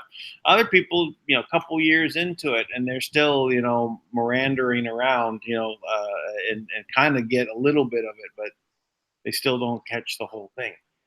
Because they're still locked in this former way of thinking, and they still always compare it to that other way and give more credence to the other side, right? And then that's what's going to lead their direction. Yeah, I hear what you're saying, and yeah, I agree with it, but I'm still going to take the steps over here to perpetuate this other system. I'm this is how I know it. This is what happens, right? Yeah, yeah. Well, and it's crazy. It's and that's the thing that we can't. We have to get around one principle at a time. You know, and it's the idea of quantum is the smallest particle of anything, right? So if we boil it all down to the universal piece of anything, that is kind of where we have to start from the ground up with everything. I always talk about from the roots up. We have to build, we have to draw from the base of the earth, reconnect to this place, and build from there. Now, I would say the very, the essence of everything that we are. We're the offspring of love, right? Now, that's got to mean more than this feeling, this woo-woo feeling, right? That means scientifically, biologically, we can prove without question every human being on a planet is related. We're family. Is that this is the human family, right? We all go back to the mitochondrial Eve. Every single one on the planet. Now, genetically, we can prove for the first time, you know, in however many in 2,000 years at least, that you have that specific genetic anomaly manifested in the flesh, right? That's not that's not a biblical abstract thing that's happening. That's happening right now. So when people get all like caught up with what they're losing, that's a big part of the reason why they always miss what they have. Right now, if we could take the collective energy to realize there isn't another option. At least now, I'm not saying there's not a time for that these other things to come together, and there definitely is, and there's people with good intentions and all types of ways to take those things and put them in effect. But right now, I know the guy who helping us with the RICO stuff. I mean, he was connected to all these big shot politicians and guys who were all in the system, and they were already gate. Now, if there's all this money to be made with the currency, why wouldn't they be? They all had currency, but they were like, well, we're done with the currency. They're just building their own crypto system. So everybody's got their own crypto system that they build, right? Now you're one of the vanguards, right? Who was innovative in the beginning, but everybody's starting to make their own cryptocurrency. I saw these two knuckleheads the other day on television. I'm like, they look like they were hippies from the 60s, and they were talking about their new crypto system, and everybody was hanging on their every word. I'm like, who are these people? Like, what do they have that you think they're going to control something because they told you what you wanted to hear somewhere? Right now, what their goal with the GCR, and this is just a reality, it was to take the last semblance of control the government had, the people had, and destroy it. The GCR, if allowed to go forward, will completely destroy any connection or a chance that humanity has to be free and on this planet, because they will create a global disaster, and then they'll do what they've always done. Well, you guys have got yourself in quite the pickle here, haven't you? They'll act like It was all our fault. Well, it's human greed, right? They'll turn back. You Yeah. know, if people weren't so greedy, this wouldn't have happened. You had to have money, right? So, I watched Jared Rand. He was doing the same thing, right? Meritocracy. He started making people and he started making people, feel bad. Like, stop being so much about money. And they talk in their soft voice, like, okay, well, here. And they never get excited. They never show any emotion. That's like Cabal 101, right? That's like, to them, somebody like me is a savage, right? Because I'm coming at them with emotion and reality. But you know what? I'm not afraid of them. I know how powerful humanity is, right? I know it. And I know that the reality of that power is when we are able to focus our intention and attach that to the emotion we'll feel when we accomplish what we want. Now, that connection doesn't take much. It doesn't take much. There's more than enough people listening live right now to not change the world the way Jared Rand said, like over the course of many long periods. You could change it today. I mean, today, that's how powerful people really are. Yeah. So All it takes is us deciding to do it, and at that moment, it's done. that's right. And I bet it's, the Messiah said you'd move mountains.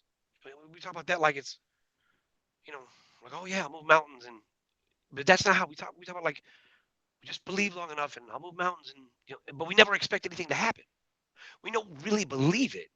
We don't really put ourselves in it to move a mountain, right? And the proof is us. We're the mountain, right?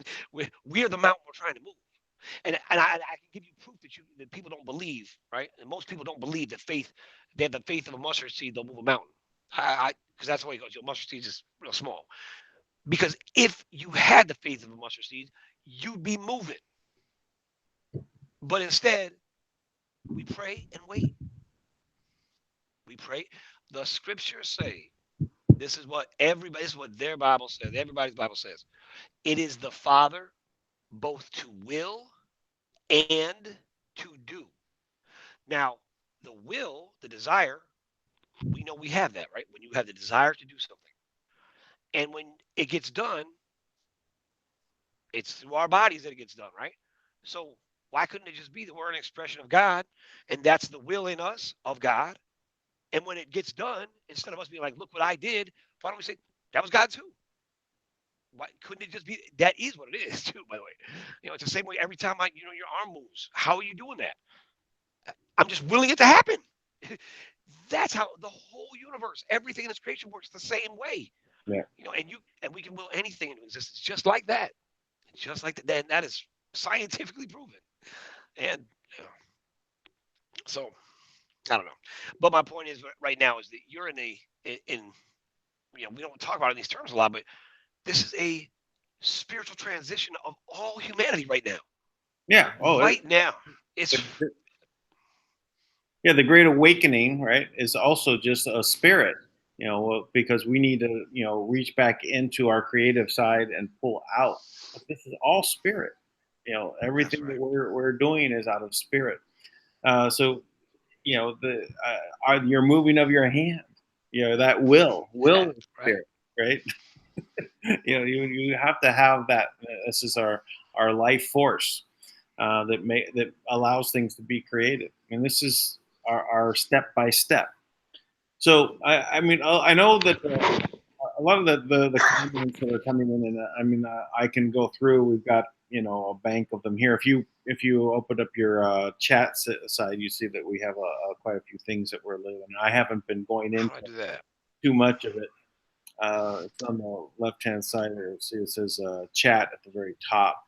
And I don't have that, man. I'm just looking at my phone. I'm just staring at my phone. Okay.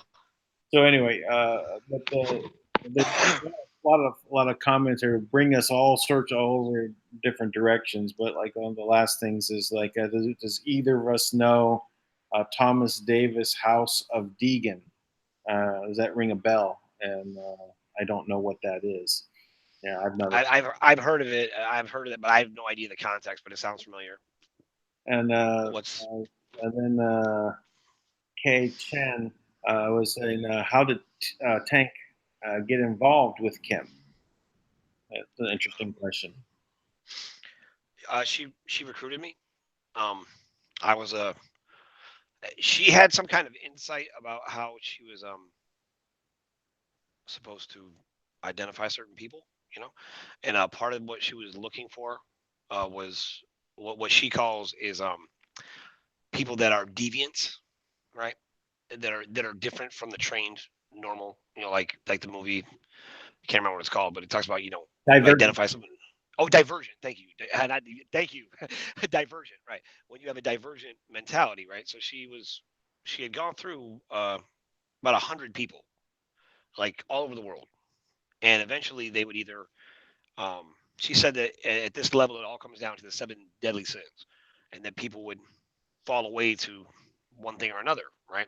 They would all kind of fall away. That wouldn't be because they would, it would be too hard, right? Because you're going through this process trying to move things, and people don't realize, she's done all this with nothing. That's why I'm very defensive about it because she won't say a word. She won't defend herself. But it infuriates me. These losers who have these sites out there, they've taken articles and perverted them and try to say that she's a scam and she's what. This would be the worst scam in history. What would be the benefit? She doesn't want any attention. She doesn't ask for any money. She's proven everything repeatedly. And then, like, she's not trying to take any money. What's the scam? Yeah. Like, to impoverish herself? It's like, it doesn't even make sense. So, but what she did was, she was looking for divergent behavior. And one of the things when she first called me, she was like, well, I saw you everywhere resisting or angry about the way that they had been doing things and calling them out. And she said, I figured it was time to reach out to you. And she just recruited me, and she was at that time. I had a lot of very high end military connections, and she could tell that by what I was writing, because the intel that she had, what she was seeing, would match. It was always the same intel, and I had, I mean, several sources directly involved. Really, ultimately, they were the various groups of white hats or faction of white hats or whatever they were, that were the mercenaries that worked for the elders, for the Chinese elders.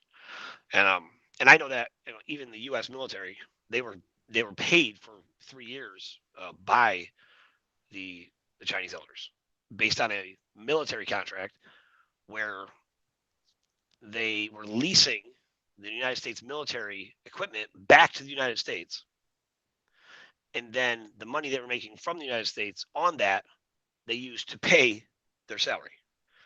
So they fraudulently they stole the equipment, they leased it back to them, then they used the money they made from it to pay their salaries. Now, so in this process, I was diligently looking for the truth. So a lot of people had reached out to me in that time, like the people who were working the global currency reset for OMD, because I Looks like he's got another call coming in. yeah, sorry about that. So I was crying out to all the people in the GCR. I was crying out to I was on calls. I was everywhere making a ruckus. And it wasn't like I was doing it in a respectful way. But so what happened was, people with integrity and some without were reaching out to me to try to influence another. Call again. Interesting.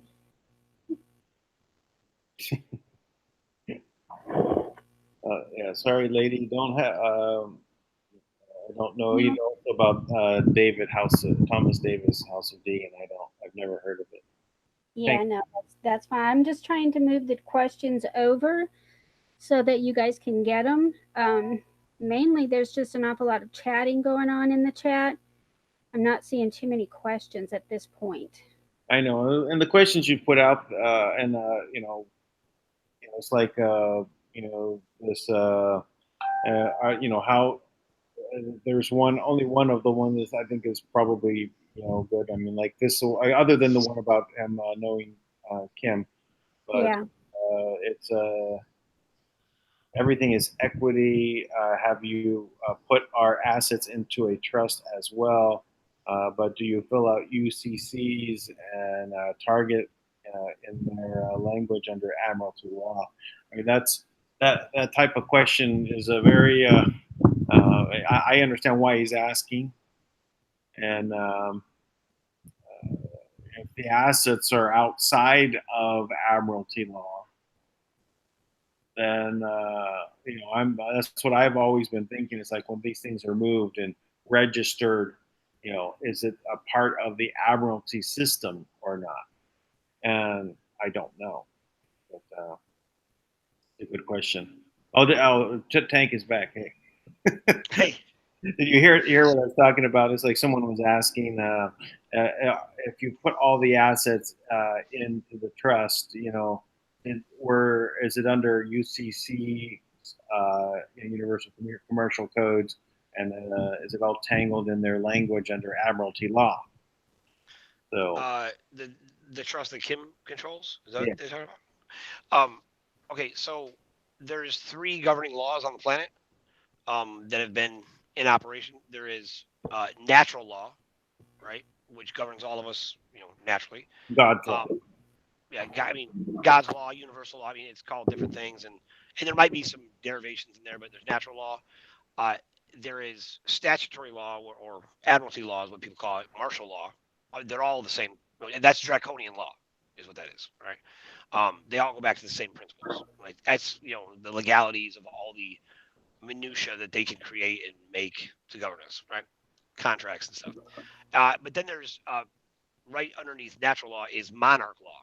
Now, monarch law is above. It governs all of the other laws that are held within it, all the admiralty laws. That is really the top of the order of the global martial law, and that has been set up always. That has always been that way for 16,000 plus years. Now, this is why Anna von Reitz, when she, in her amazing depth of knowledge that she shares, it goes back to like 1865 usually, and she is, a dynamo.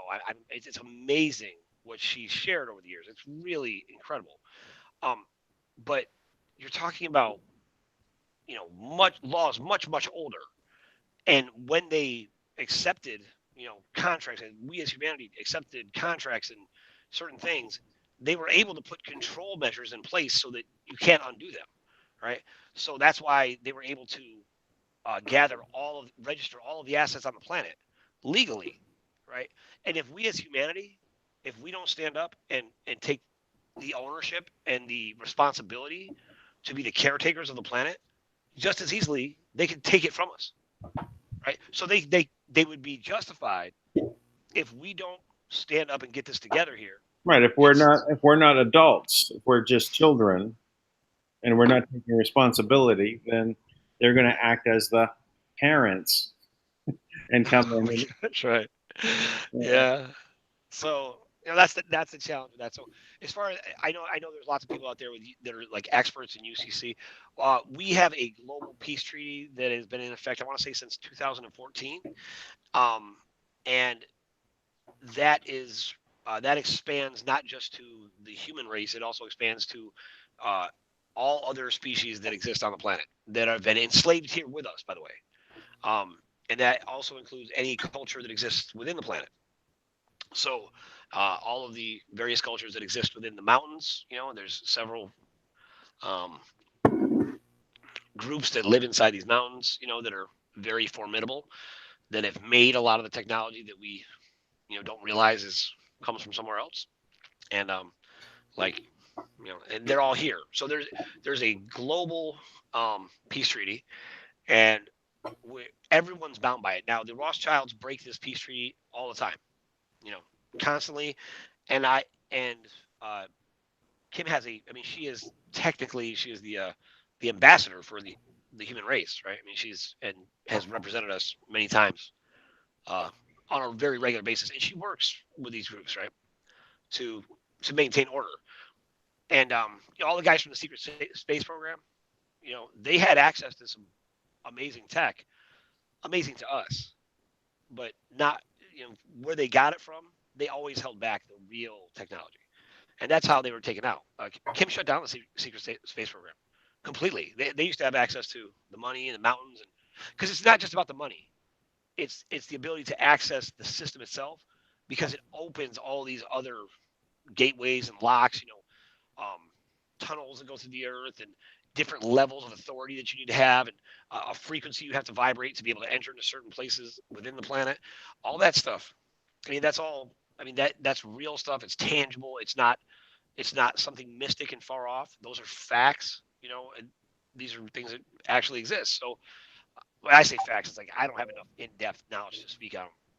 I know whatever Kim has told me, and I've seen these things with my own eyes. I mean, it's amazing what's out there. Well, I've seen enough with my own eyes to know that it's real, and that's kind of like where we're at. So when you look at it from that standpoint, UCC law and being an expert in these things, I know it's an incredible task that all these guys have just. I mean, it's amazing what they know. Right.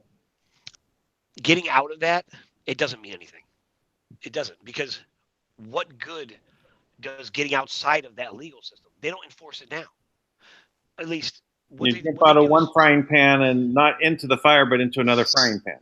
Right. What you really need to be concerned about and take a stand against is what you have slave management, and we are the slaves.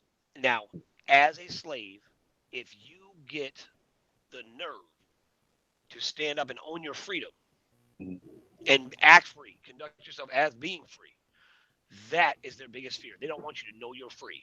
Now, a lot of these guys who are enforcing it for the bad guys, it's because they get all these perks. And I would love to challenge all those guys, all the cops who are on the take, which, look, it's 80% of the cops are on the take. I'm sorry. It just is. Like, and nothing against cops. I'm sure you guys wanted a good job, and you're good, a lot of good men there. So I don't mean to badmouth any of the bad ones. But I know this. It's not speculation. It's not speculation. I know this for a fact. It's, the military guys who've been compromised and forced to do something horrible, like the guy I told you about before, who, they did this horrible experiment, 1,000 people dead just to prove something to one guy, and then he himself would never have hurt somebody. He was so heartbroken and frustrated that he was even a part of it that he killed the last guy. Whole group, a whole tribe of people gone. They do things like that all the time. They've tried to break the soul of the soldiers, right? In that series, Black Mirror, they were talking about the soldiers and how World War I, it was like 14% of men even fired their weapon, and when they fired, most of them fired above the other guys, because it's so oppositional to our nature to hurt someone. World War II, it was the same, almost the same numbers. By the time they got to Vietnam and they started introducing Agent Orange, and which like if anybody's ever tripped on acid, you trip on acid, and there was whole religions formed, right? Like Lucifer, Serpent, Devil, right? Or the League of Spiritual Discovery, LSD, right? There's whole groups that were using these hallucinogenic drugs to tap into what was there, because what they realized is when they would take these drugs, you could see things about people that you wouldn't see normally. But I watched this with my own eyes. I had a friend who literally jumped a complete timeline, went on a trip when we were kids. We were like 19, 20 years old. And we were at the house, and this cop pulled up in front of my house. And he just stopped for a minute, made sure we were okay. We were just sitting there in the driveway and drove away. This kid, this friend of mine, he had this whole other event of what happened that night. He knew how we had gone, how his friend Joel, who we all knew, had fell down in a ditch. He'd been in a horrible accident, and he was killed, and how he left him there to die. And he came up to get help, and he was there to get help from us. But we had all acted like it didn't happen, so he didn't know. He was freaking out. He's never been the same. And I think he just jumped the timeline. He's not. I think he just kind of swapped people, because that's the kind of thing that can happen. But I've kind of experienced sort of a same sort of thing, and when with who was in one timeline the governor of Nevada. In this timeline, he's actually the lieutenant governor. Yeah. Right. So and he was my attorney. His law firm in Hutchison Stephan. So in the timeline that I knew, that he was actually, and I contributed to his campaign, running for governor, and he ran, and invited to the inauguration, and years go by and check back and he's a lieutenant governor. What happened? Man, it's amazing. Yeah. Well, it's funny. What was it like last year? I look at that as Mandela effect, right? So that's referring to it as the Mandela. But it's more though. I mean, it's multiple timelines existing all at the same time. That's what Mandela effect is. Is that the same thing? Yeah, sort of like or changes in perception of one reality over another. Small tweaking is going on. Yeah. And a lot of these things, like Luke, I am your father. It's like I do that when we were, in high school, and playing with our own lightsabers, right? Because I was in the Dungeons and Dragons back then, right? Yeah, totally. So so I knew the phrase, but now it doesn't say that in the movie anymore. Now it doesn't say it on all the Blu-ray. Yeah, we're from the same timeline then. Or the same, because I know what you're talking about. Yeah, that's how it goes. Luke, I am your father. Yeah, my grandma used to have this big old fan. We would talk into the fan. Well, I'll tell you this too. I got one that I could never get in my belly, but I knew that the Astros had won the World Series back in the '90s, right? And I know because I was a diehard, Pirates fan, and I loved Barry Bonds, Bobby Bonilla, and Jay Bell. They called them the Killer Bees. I loved them. I loved that team. And they would hit the Mets and blast through the Mets all the time, the Pirates, and they would get stopped by like the Astros and the Braves. And one year, the Astros won the World Series, and I knew that. I mean, I remember details about the game and all this stuff. And then they said just recently, like last year or the year before, the Astros won the World Series for the first time. I was like, what? And then, but in my version, they were in the National League too. So, like things like that, I'm like, wow, that's so weird, And it takes a while but that stuff happens all the time. And right, from what I understand, that's always. It seems like, I think that the 9/11 event, that was a system of where they can actually create a new vibration. I think it's basically like a cosmic tuning fork. Right, they just struck it at that point to create a certain vibration, and that also affects timelines. So it's hard to see what's changed from that. How does it vibrate out, and which one do we sink into as we go? But I'm choosing to sink into the one where we create an abundance-based world, and that we're there moving forward and creating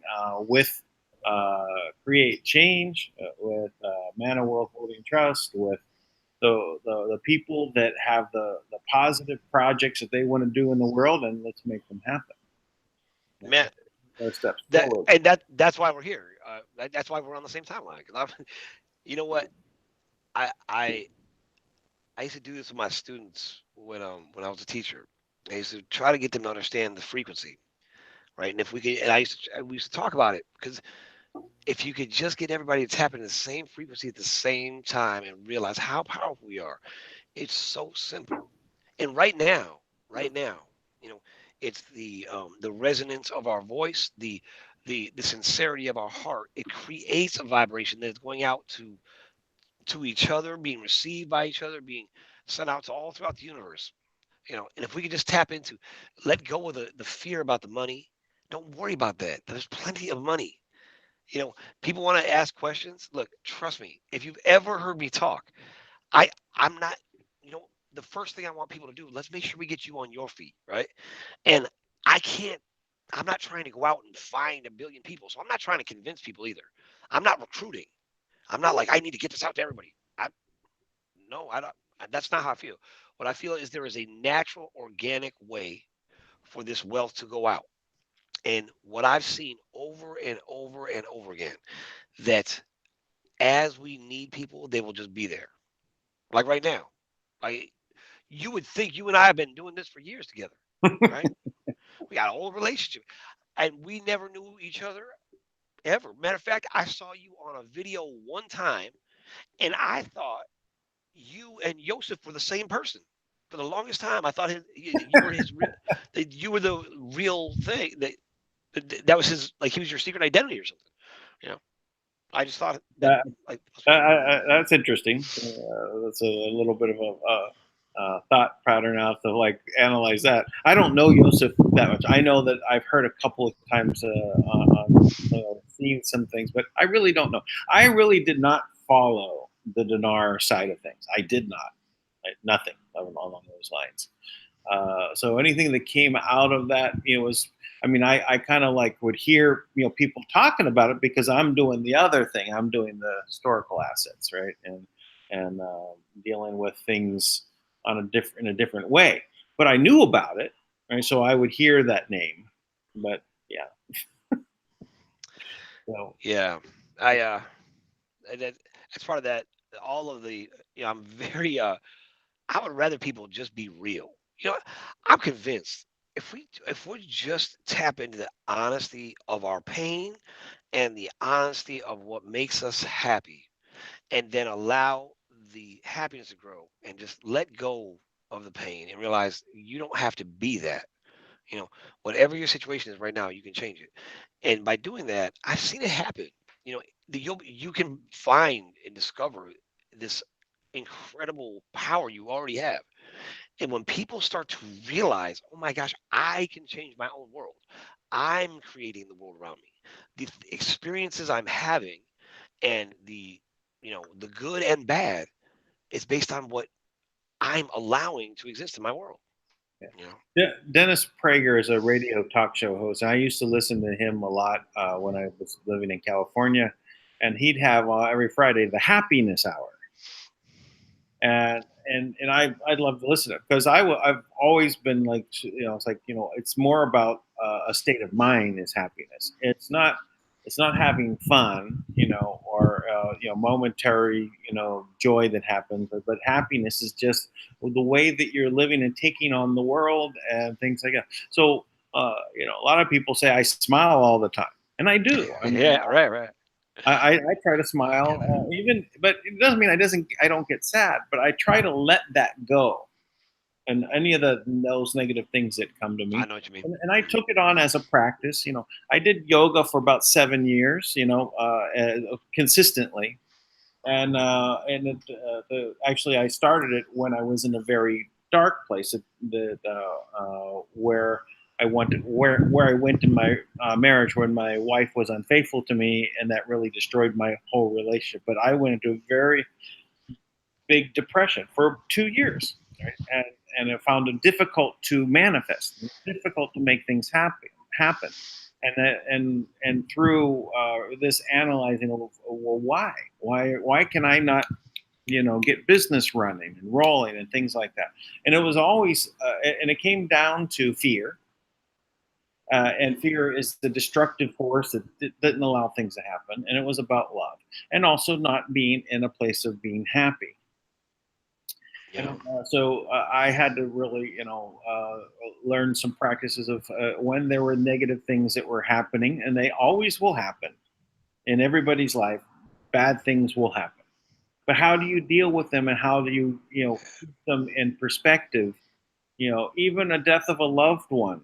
Yes, it's sad. I went through things with my father dying and my grandmother dying, and so, but there's joy in my heart about my relationship with them, right? And Hmm. so I'm okay with where that, but there is a sad period, but to let it go as fast as possible and move into a space of happiness, because that's when we can bring the down. So we can be happy. So that's why we can't get into revenge, even though how horrible the cabal has been. We have to not allow them to do it anymore, right? And and there are cosmic karma balances that will be maintained with fulfilling the outcome of law. Prison or sentences yeah, have to be performed, but to not do it out of a space of anger and fear, and really out of moving forward and creating something new. Hmm. I, that that is a great way to explain, just transmutation, right? I mean, whenever I use that word, if you could just see like a cell, like the drawing that you have, like the pieces, and it's like one piece goes this way on the molecule or whatever, and it completely changes the entire function or of what it actually is, right? And they're so close. One thing will kill you, the other one will cure you, and it'll be as simple as taking one molecule or one line of the drawing changes the whole thing.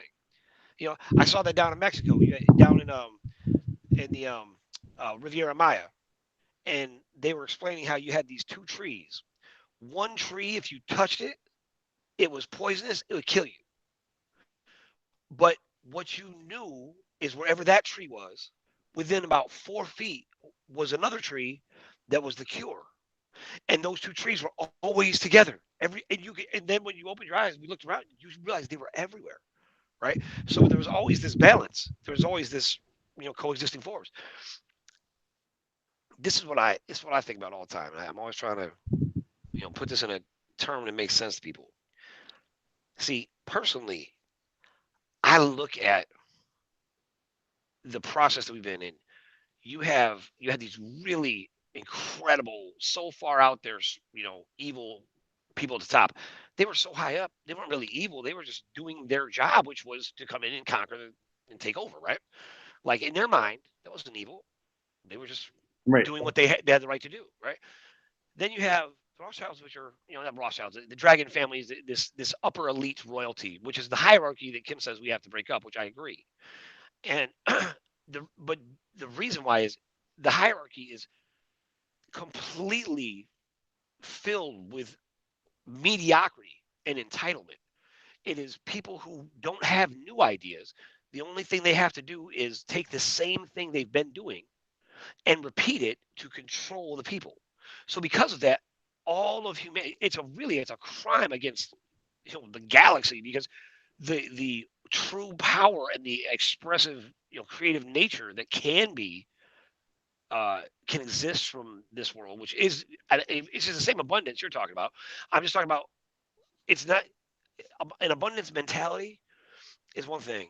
Having an abundant imagination and an abundant heart behind it, abundant passion, abundant in kindness, you start to put that abundance to work. You know, in the Bible, it says, it talks about how there's like these three different things, charity, love, and I forget what the other one is. I think it's like gratuity or something, right? Like appreciation. He said, and it's like, everything is moderation, but on these three things, right? And I know one of them was love, and one of them was like appreciation. There's no limit. So in other words, it doesn't matter how much you love. You can't love enough. And I think about this with my kids. You know, just I mean, man, I love my kids like crazy. I don't even know what to do. I mean, you know what I mean. I'm so in love with my kids. I will sit there. I mean, I will get off the call with an ambassador from a country who's offering to make us a lot of money, because my daughter does not care that I'm on the phone. She does not care. She will walk up to me and start telling me things, and I'll be talking to somebody, and sometimes I'll just mute the phone if it's going to be a short thing. But sometimes I just gotta get off the phone, and I don't care who it is either, because you can't love them enough. You you can't you can't love your kids enough.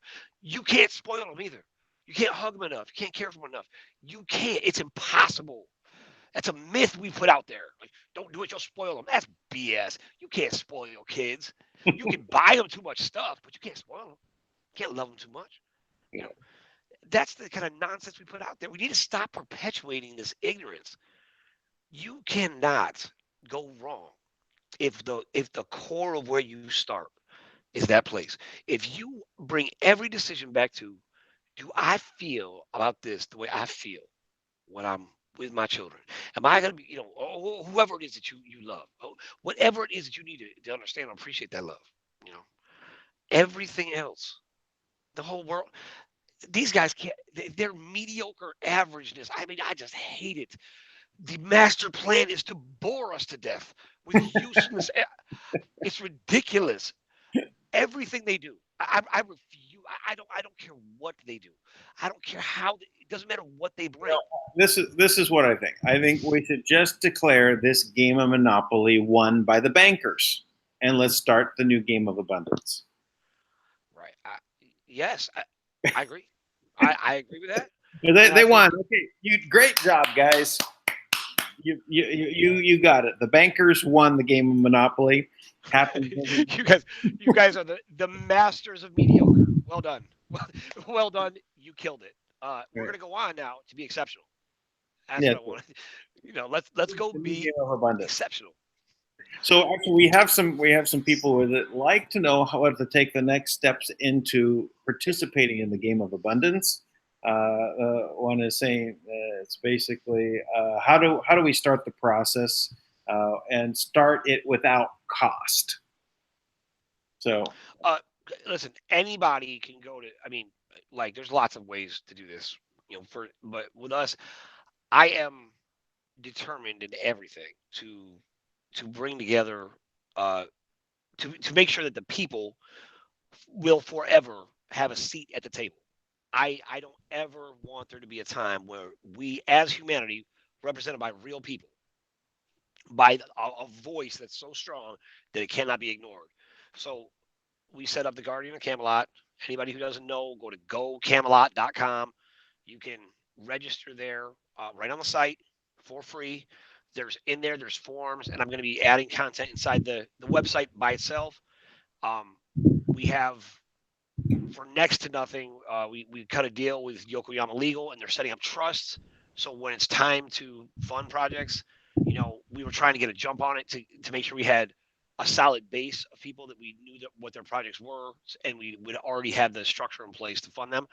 And we'll probably shut that down here quickly, and we'll just set up the trust. We're going to have that all arranged for people.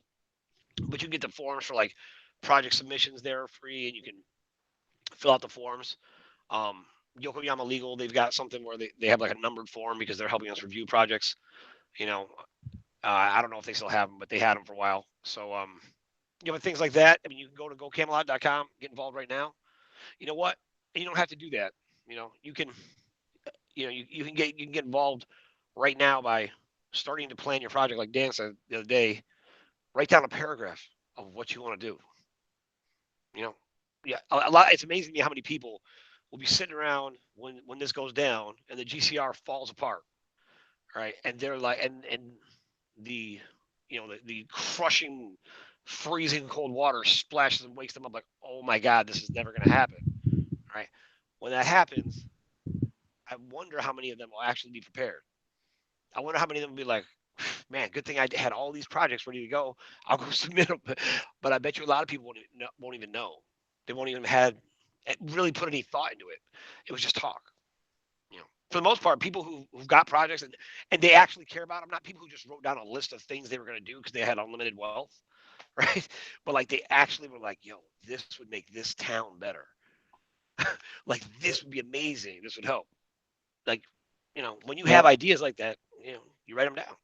Yeah, just do that, but don't forget, and as you said, take care of yourself. Write out those things that you need to do to take care of, so that there is no pressure on you. Take care of yourself.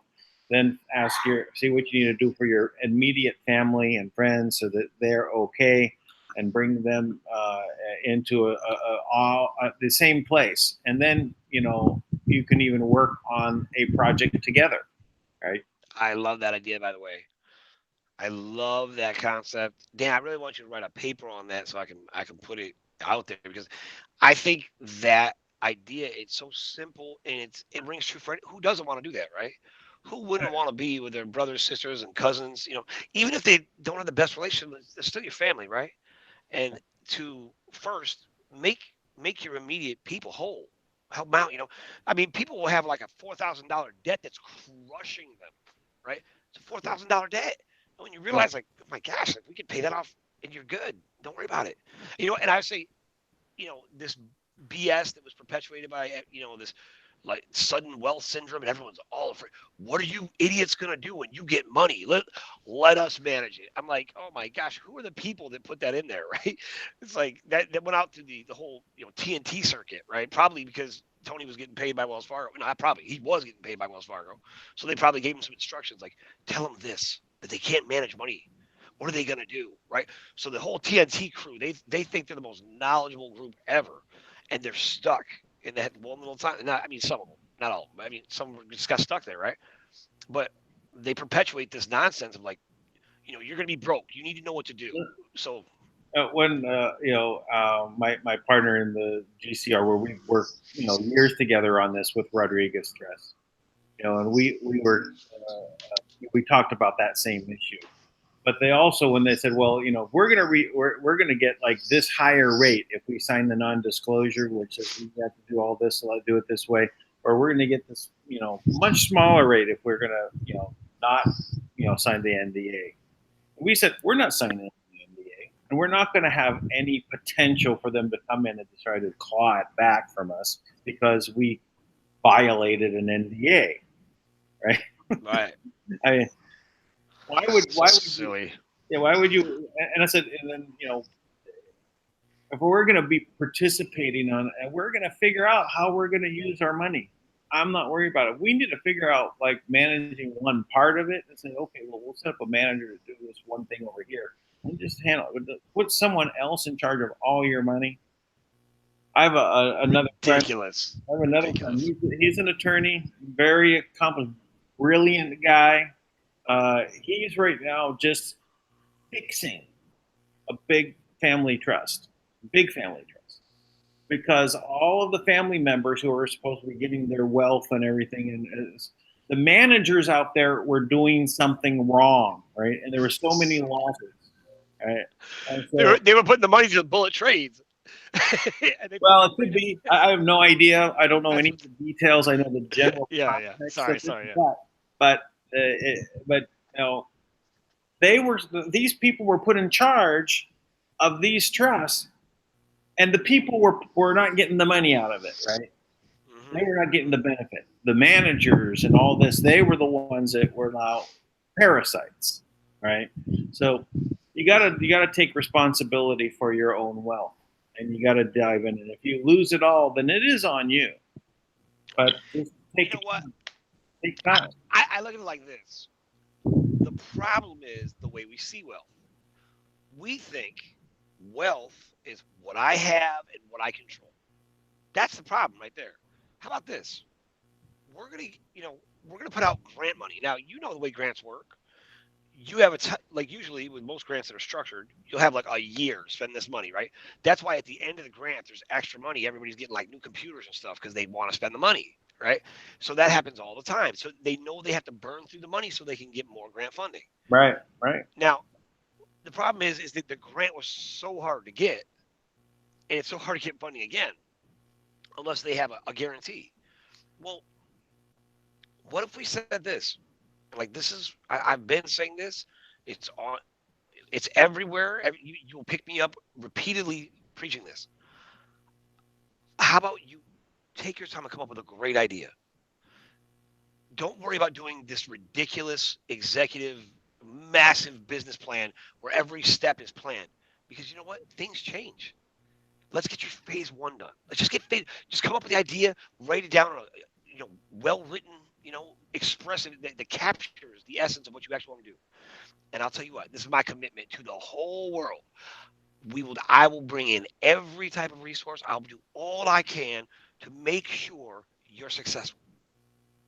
That's it. Now imagine. Yeah. Help. Right? We have to help everyone around us. And that's how everyone ends up helping everyone else. It's perpetual helping. Now, yes. Now, here's the key. What you just said, there is the key to what everybody can do today. Now, I just made my commitment to every person in the world. Anybody who wants to do this, believe me, I've already built the structure. I've already got the resource. I know how to do it. I know what we'll have to do, right? I mean, I'm just saying to help people. You know it too, but I'm just saying I have a little bit larger structure on it, right? Now, I'll make that commitment. Here's the only thing I ask in return. You do the same. And just do it for somebody else. I'll do it. You do it. And if you just said every person you come into contact with, I'm going to do all I can to help you be successful. I'm not going. And if you're better than me, that's okay. Okay. I'm not going to get mad about it. I'm a great teacher. Right. I started writing my proposal today, and I also did 2 sketches of what I want, and I can't wait for you to see them. Now look at that. Like 3 days ago, Janet was talking about like I don't know what to do. I've never done it before. you can Now she's got you she's got got it. sketches. I You can love it. show us now if you want. You can share your screen. Yeah, I probably could. Let me go get them. All right. So while I'm doing that, there's a question that came here. I think we'll just handle this. What do you think that those historical assets submitted and stored in Shenzhen? So I would say that I've been there. I call Shenzhen my second home in Asia for a year. So I spent a lot of time there. I've got a really great a restaurant I go to all the time called the Chicken Pot. I miss it. Sounds good. Yeah. And I had a really good turtle soup there often. So, and it's but the assets that are all floating around there, a lot of Pacellis and farmer bonds and all of these other kind of assets. They were all registered because they all go back to the people in the mountain warehouses, and those were all registered. They were registered by the Lee family on one side. They're registered on by the Rodriguez on another side. They all go to the same place eventually, but it doesn't mean they don't take these things out of the warehouse and truck them down to the cities and say, you got a buyer for this? Okay, let's do the deal. They'll sell it again. Stored or whatever. A big deal. It's part of the GCR. It'll be set up. It'll be stored in storage facilities there. And but according to what Tank was revealing to this, all of those assets were already registered and then redeemed. So they're all worthless paper at this point. So they're already been spoken for. They're just pretty pieces of paper and people trying to make money on it. Just the same as what's going on with the Zim and the dinar, pretty pieces of paper. As we were talking earlier about this, it's you're attached to for the Zim. They get it on bonded paper and they bonded it to the land, but the land was already registered to the trust before that, so it's not valid. So we're talking about a lot of invalid paper, right? It's very much pretty paper and a lot of pretty stories and a lot of these things, and I've seen a lot of it. So I think it really doesn't matter where in the world it's stored. This is assets that and listen, I've got 10 mountain warehouses. All of it were to go under Rodriguez because Rodriguez was the counterweight to the whole thing. Everything had to go through Rodriguez on the way this was supposed to function, right? Doesn't mean that they ended up owning everything and they had all their own things that they were going to do, but it's all an illusion.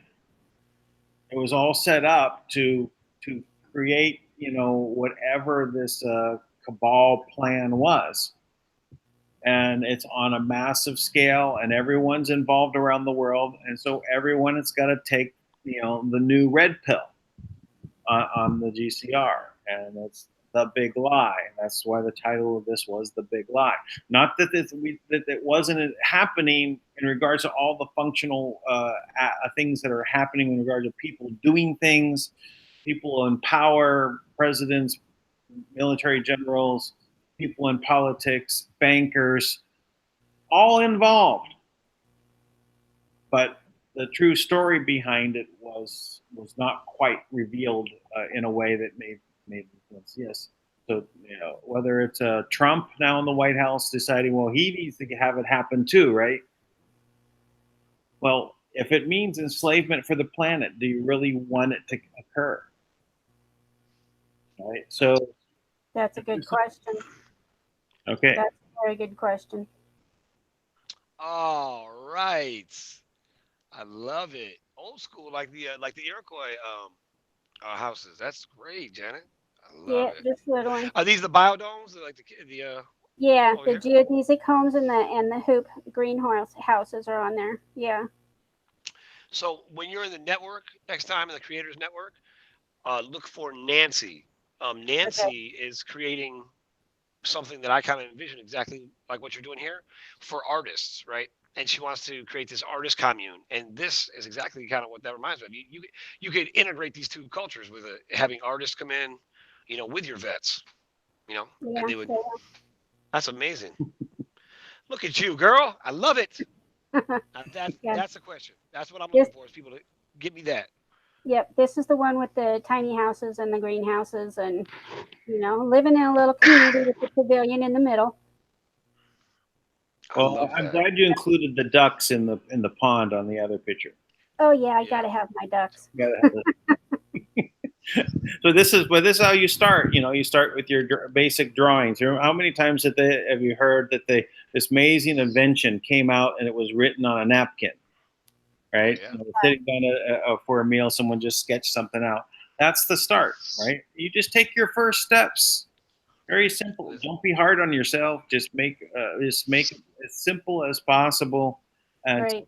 the basic idea, and then it grows from there. And then when you involve your family, your friends, and say, "This is what I'm doing. How can you, would you like to participate in helping me with this?" You know, you start with saying to them, "How may I help you?" Right? You've got some debt. What is it? I'm gonna bring this as a personal mission for me to help me sell. I'm going to help you. So I'm going to make it my personal mission to help you. So what do you need? So because not everyone can be in on the calls, and not everyone can hear what the steps are to go Camelot and start a process. They're behind their own weight of the things in their lives, so they need to have someone else come in and help them in the beginning. So if we help each other in the beginning, they're going to want to help you with the projects, Yeah. That's Yeah. right. and then they You know move what? into theirs. That's amazing. I think you just dropping some knowledge there, man. I mean, the things you were sharing, I hope people realize some of the things that you just shared is a very unique perspective from your personal experience that you just put out there. And the things that you just shared have a lot more weight than if I said the exact same thing, because you've been working with these things for years. You know, these what he said is, I mean, I can validate that is absolutely true. These historical bonds that they were already redeemed. Now, if somebody's really hung on those, you know, I know that's tough. I'm So that's hungry, why, man. yeah, I, right. I was so deep into it, right? So I'm always keeping an open eye, and I'm Yeah, not man. denying anything. When people would come to me and say this wasn't real, I said, okay, well, tell me why, right? See, now that's what's amazing. Now, as far as I know, people that were who had a voice in these things, like in the currency world and even the bond world and a whole bunch of other things, to actually have a voice. It's very few people that have said like, I was all in on that, and I was wrong. I mean, because that's really what we're saying. We bought in on something, and think about it. Here's the hard part. All the had was true. The can, I'll give anybody some comfort. Ferdinand Marcos himself, he never was able to pull the money down and access it because by the time he was in place, Kim was already there, and Kim tried to tell him they would. She told me that they would fight like cats and dogs. I have a $2 billion check from Ferdinand Marcos for a hospital in China that they never could get money for. They couldn't bring it. Even he got deceived, right? Country leader, all of us. Let's take that deception instead of letting it make us bitter and disappointed. Throw that out, and now let's get down to what do we have. Now we're powerful because now we can all unite around. Well, wait a minute, we got to change this right now. Now we can wake up and realize who's gonna do something about this. Are you now gonna wait for somebody who's above you to do it? No, nobody's above you. There's nobody coming to rescue you. There's no one else who's going to come do the job. So we're gonna do it. So that's why I said, you know what? Start with gocamelot.com because I just feel like we gotta have one place where we can all say everybody can be part of all types of things, but we need to have one place where this we know is going to represent the people no matter what.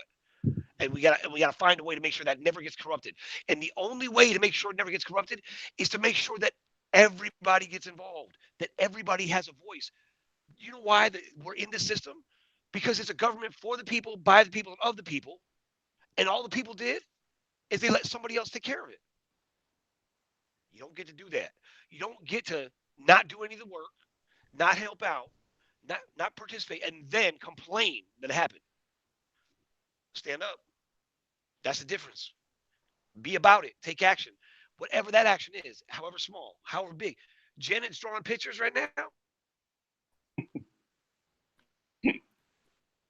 Get up a whole network. Get involved. Come in the network and start planning your project with other people like mine. You know, we could do this all over the world. Right now, we're connecting the worlds right now. That's it. Well, you know, I love it. We've been on this 3 hours and 15 minutes. Do this, man. I feel like this.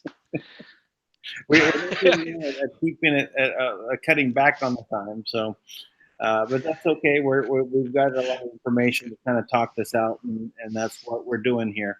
Maybe we can get to where we have a reduced down for us. Maybe we need to do another lucid dreamer, where he takes Thomas's stuff and cuts it into bite-sized chunks. We need to probably start another channel to do that. So. And that's okay. Or we put it on the same channel, just need to edit them and cut them down. So, Dan, do you got an email maybe you can put out for people, and just if they want to ask questions, maybe just send in questions. all of my contact information is in the video. I mean, in the description below. It's in all of them. The Go Camelot link is below in our description. The Speak Project is in there. So those links are below. I prefer you to contact me on Telegram app. It works on computers and on your phone. And it's my name, Dan Lutz, DANLUTZ, capital with a capital D and a capital L. It's one word, capital D, capital L. So Dan Lutz. But you can, that's also in the description below. If you want, you can contact me by email, but I'm very haphazard on the email. I might not get to it for a couple days, but it's Dan Lutz at protonmail.com. So so DANLUTZ at PROTONMAIL.com. So I'm happy to, and I always respond very quickly on Telegram. So if you want immediately to talk, and then if it's lengthy, we'll just have a conversation because it acts as an audio call app also. Awesome. Telegram, I like Telegram a lot. It is good. Yeah, we have a couple of questions here that I think maybe you can address. Why doesn't Thomas show himself? Why the secrecy? And also, someone asked. First of all, that's not true. That is not true. Thomas is public. His picture is out there. His full name is out there. And whoever that person is who's asking that question, I have a question for them. What's their name? Give me their full name. Put it out here on this call right now, and give me their photograph. And if not, don't bring that mess to me again, because that person is looking for trouble. Don't act like Thomas is trouble. That's a lie. You're trying to sow seeds of deceit and cause problems. And I see you a mile away. Well, just on that note, I did notice that on Thomas's channel, I mean, the little icon is his picture. I mean, right. It's there. So if you go to his channel and you see the channel circle for YouTube, his face is right there. Right. And his full name is out there. It's part of it, yeah. Yeah. It's like, I'll tell you, give me a picture of one of the Chinese elders, or any of these, secret names. Like Dan Lutz, his brand is his real name. Yeah. I mean, for guys like out there who are public, I mean, I'm definitely one of the most easily accessible people in the world. I mean, and I call everybody back. It doesn't matter how many calls I get. I mean, so far, I'm going to say that I'm going to get drowned one day with this, but I mean, so far, I will call people back. I answer my phone, and I just ask people to be respectful of my time best they can. But I'll make sure if I get somebody on the phone, I'll give them my undivided attention in that time, because I don't know when I'm going to talk to them again. Well, I had someone that contacted me yesterday that was from watching our videos, and they want to know about Kringle Coin, TVC Coin. And I spoke with them for about 45 minutes on what the process is, and how they can do it for free, and then also how they can actually participate with it and order at least $100 in coin, because if they get $100 in coin, there's a very big benefit of, for the promotional cookie points you get for that give you a whole lot of the actual coin when you redeem it. So, but this is I've made a living out of TBC coin, and also now abundancemine.club, and that's what I do, right? So this is a funding source so that I keep forward and moving these things forward. So it's set up as a way for perpetually creating abundance for people, and that's the focus. So how do you come up with business models that are abundance based, right? But everyone has to make money out of it. Everyone has to be abundant. Yeah, you got some good ideas. Have to meet with Kim. Oh, I'm sorry, Janet. Here, let's grab this other question and get off this. Questions, yes. Oh, Or he no? wanted to know. They wanted to know who Marduk was. Oh, there's a question. That's a big question. So you can look up Marduk online and go back to in Babylonian times. They have him portrayed as a god, and you can see this. It goes further than that, where you can trace it back. He would also be known in some cultures as Sun Tzu, like who wrote the Sun Tzu Art of War. That's the same guy, although because he was cross-cultural in different places. Um, you know, the character repeats through legends and stories, but it was a real person, and there was a whole group at that higher level, um, and you can see how the same stories perpetuate through time because they manipulated, manufactured, and perverted the stories over and over again. So every culture will kind of come back to worshiping this group at the top on some level that they would perceive as gods, and so the lower beings, so to speak, all of us would be like they're gods. So we're also talking at the third level of red pill here. This is Yeah. If you stuck with us this long, this is some third level. But I will say that I mean this is some real stuff. These are I mean I have photographs of them of at least some of the people at this level, and I can see how they would do this. They would be part of the culture, and they had access to the reality of what our potential is as human beings, and were able to not prolong their life, but not have their life abruptly shortened the way our life has been. See, the part of the power that they've had is by taking our life and shortening it so much that we never get to a state where we really understand who we are and what we can do. But if you can imagine, if your life was 1,000 years long, imagine what you would come to know in that time. If that 1,000 years you were vital and healthy and strong, now that's very reasonable, possible, easy, even, like that's There's a legend about the pharaohs of Egypt that there were several, and they had these elongated skulls, and they would rule for a very long time, and then they would pretend to die. They would get buried. They would actually go someplace else, and another group would come in and be the pharaohs for that very long time. And they just kind of kept switching. There was like 3 or 4 of them that they kept coming in and switching places. And they'd change their names, and then people thought, okay, we got a new one.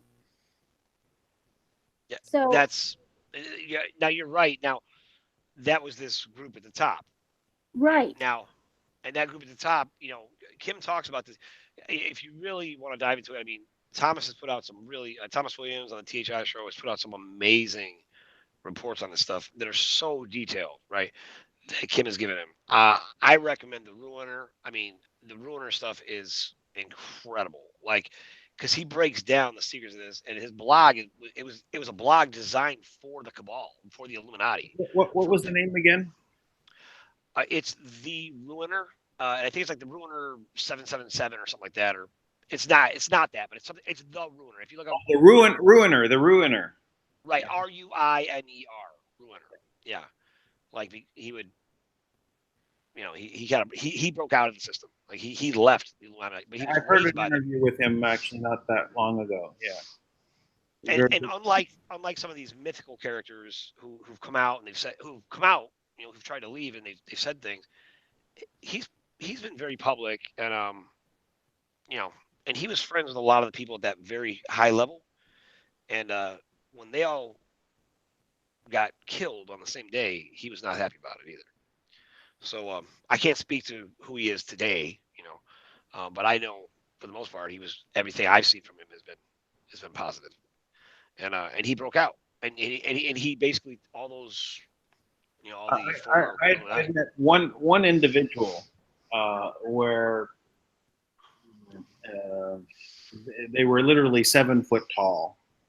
The head was, this large. The hand was, shaking hands, twice the size of mine. Yeah, sure. And there was definitely, a super intelligence level to him and what he was doing, and he had a cult like following of people that were, following around with what he was doing. And he had was putting into place a way to basically manipulate the system and take over a big chunk of a system there. And I'm trying not to get into certain details, but one of my friends kind of got absorbed into that aura of this, and I kind of like stuck by my friend for 3 weeks in this almost a commune type of environment. And he literally had tried a mind probe, right? Just trying to look directly and using mental power, and I just used some yogic techniques and imagined a whirlwind above my head and kept that going and filled my heart with love, and nothing happened. Couldn't do anything to me, but I stuck by my friend. So I know these people, and he was not, a normal man. It was something. He was something different. Yeah. I have big friends. I have a couple of friends that are in that 7 foot tall and they're human. Yeah. No. This guy, you can sense it. I get it. I get it. We all have these natural. We have 5 physical senses, and you also have. I mean, you have more, but if you think about it, it's like that's why we say like I see what you're saying, right? I can't physically see it, but I understand it, right? Right. Something doesn't smell right. We're talking about a spiritual side of ourselves that it has a higher level of understanding, and I mean, and you can sense it. I mean, there's all types of things. I have seen incredible things that I realize now. It's just because I was at a frequency where that was there, and because I could see in that frequency where I was at that time, I was able to see some things that I didn't know were there before, and there's that does happen. And these guys that go ahead.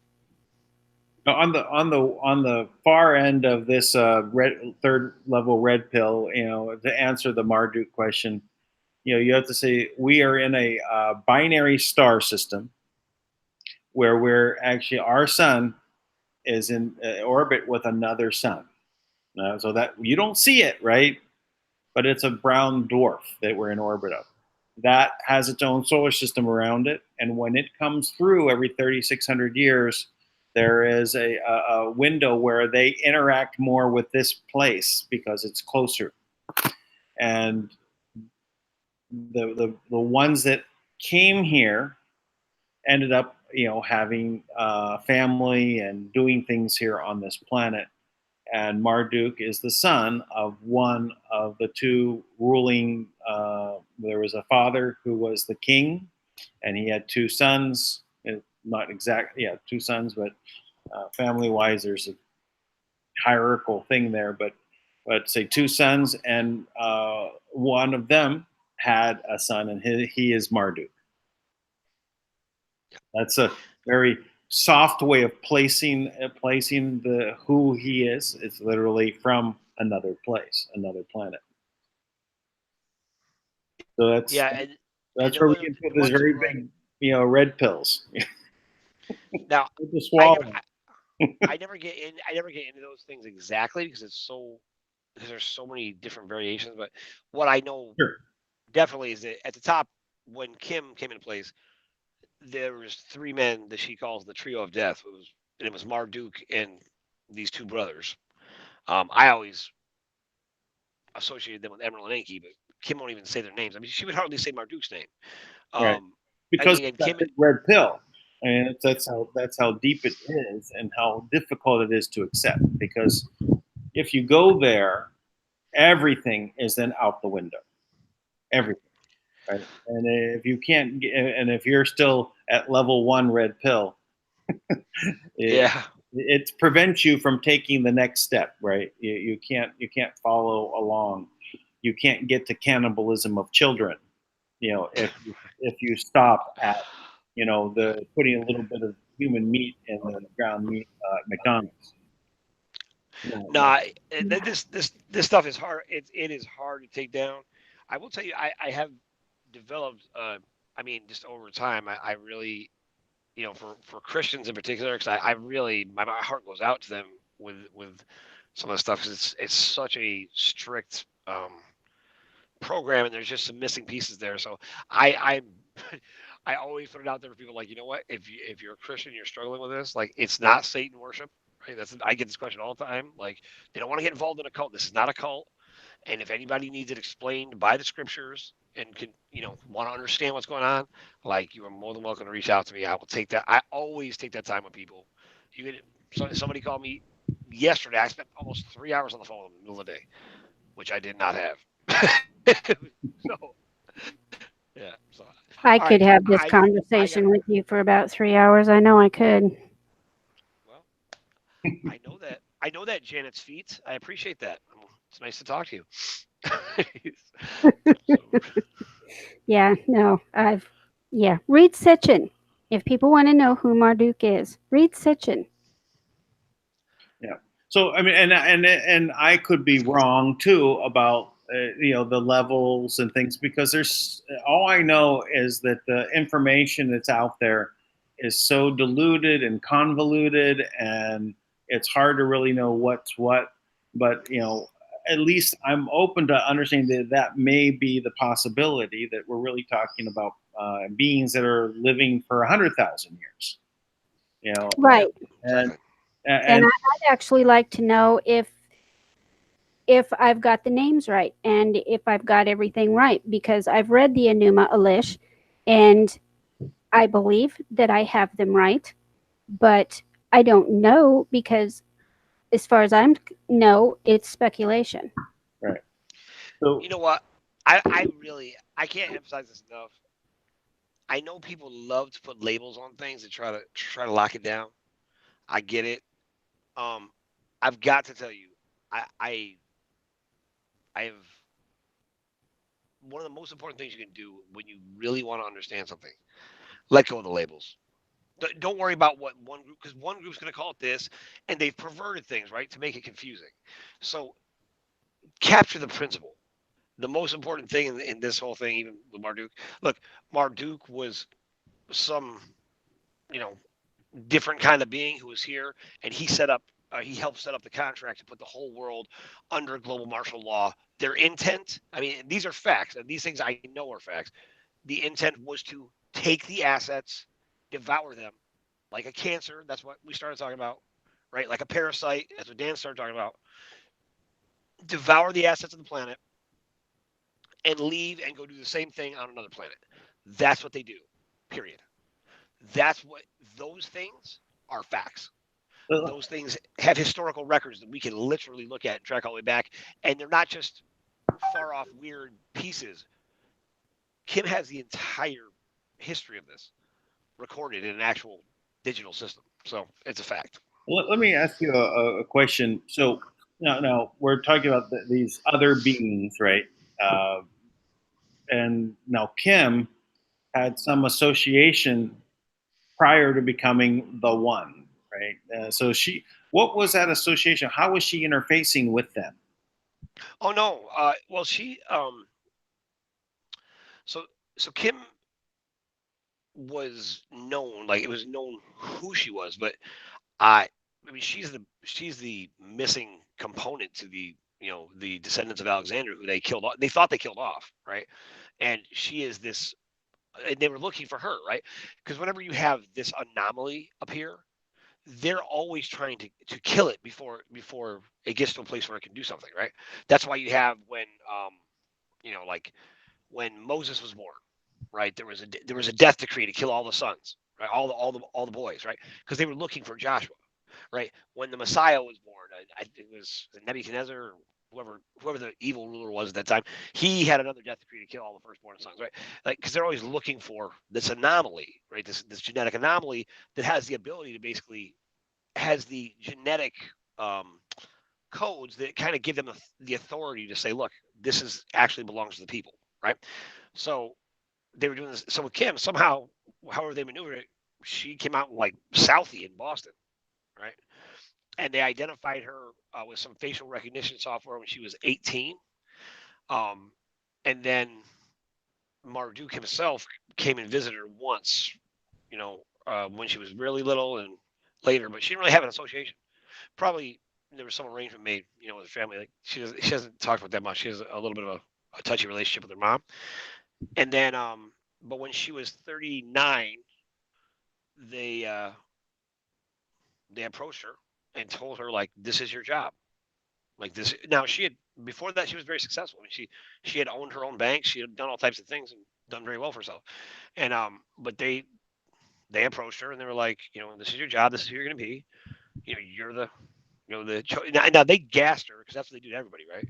So all she knew at that time was that this was a job she had, but she had a superior intuition and awareness of certain things that she was already aware of about herself that were different than other people. I'll put it that way. Well, So let me ask you so all right, so now there was some association, but fairly limited, but they knew who she was from the standpoint of that. But why was it that she is the one to take the place of them when they were gone? For whatever reason, they had, if they died or they just left the planet, whatever it was, or why is it? Why did they set up the system to revert to her? What was that reasoning? they don't. They're bound by higher galactic contracts. So there was infinity agreements. The infinity agreements would be like 499 years, right? So at the end of each infinity agreement, there was like a renewal, and humanity basically had to renew and say, "Oh, we will continue to be your slave," right? Now I don't know how that happened, but you can see it wouldn't be a stretch, right? You create a world disaster, everybody's desperate, you sign on the dotted line, and we're in again. and part of this, on some level, however, and I don't fully understand what laws they choose to respect and what laws they don't, and what they're really bound by. But it does have something to do with, if you're going to take the assets from the planet, there has to be an agreement in place, right? Because there's other forces around that are not going to approve of that. So that's how it worked. Now the people who actually the race of galactics who live here on the planet, there's like 32 different groups that live here, in different mountains and all types of things like that, right? They're just they're like a group like the United Nations, but it's a different group of nations, and they're here, and they were all slaves like us. They were brought here as slaves to do different things, and one of the groups of slaves that are here, not and they're not slaves. I shouldn't say it that way. One group that was enslaved here, they're the ones who built the actual quantum computing system. And Kim went when she took this. Now, the way they set it up was because of this genetic anomaly that you would have the original human being, right? That genetic code. Like if anyone's ever seen Jupiter Ascending, it's a lot like that. So the original human code has the right to claim the land, to claim it back. So because the quantum system was managing everything, right, and it's ingrained in everything, when they programmed it, it's programmed so when that genetic anomaly occurs again, she, that's the only thing that can access it is her DNA. So even the draconians, they don't have the right to overrule that for whatever reason. So what they did was, now they are allowed to do is they're allowed to trick you and steal from you and do all types of other things. So it's a loose moral, but I know that Kim witnessed things with them nonstop at that level every day. She was in on every meeting, including on everything. And at first, it was Marduk was like a mentor, like he was, guiding her. And what Kim says is, they were trying to indoctrinate her with one thing, but she's just too smart. She paid attention to everything. And where it really broke down for her is they tried to get her to download the world's asset, everything on the planet that was in the system. I think it was like 2014. I think they're in that range. They tried to get her to download everything into the Babylon system. That's the system. Now, if she would have done that, my understanding is the Babylon system was the Draconians, and that they had the right to take everything off planet.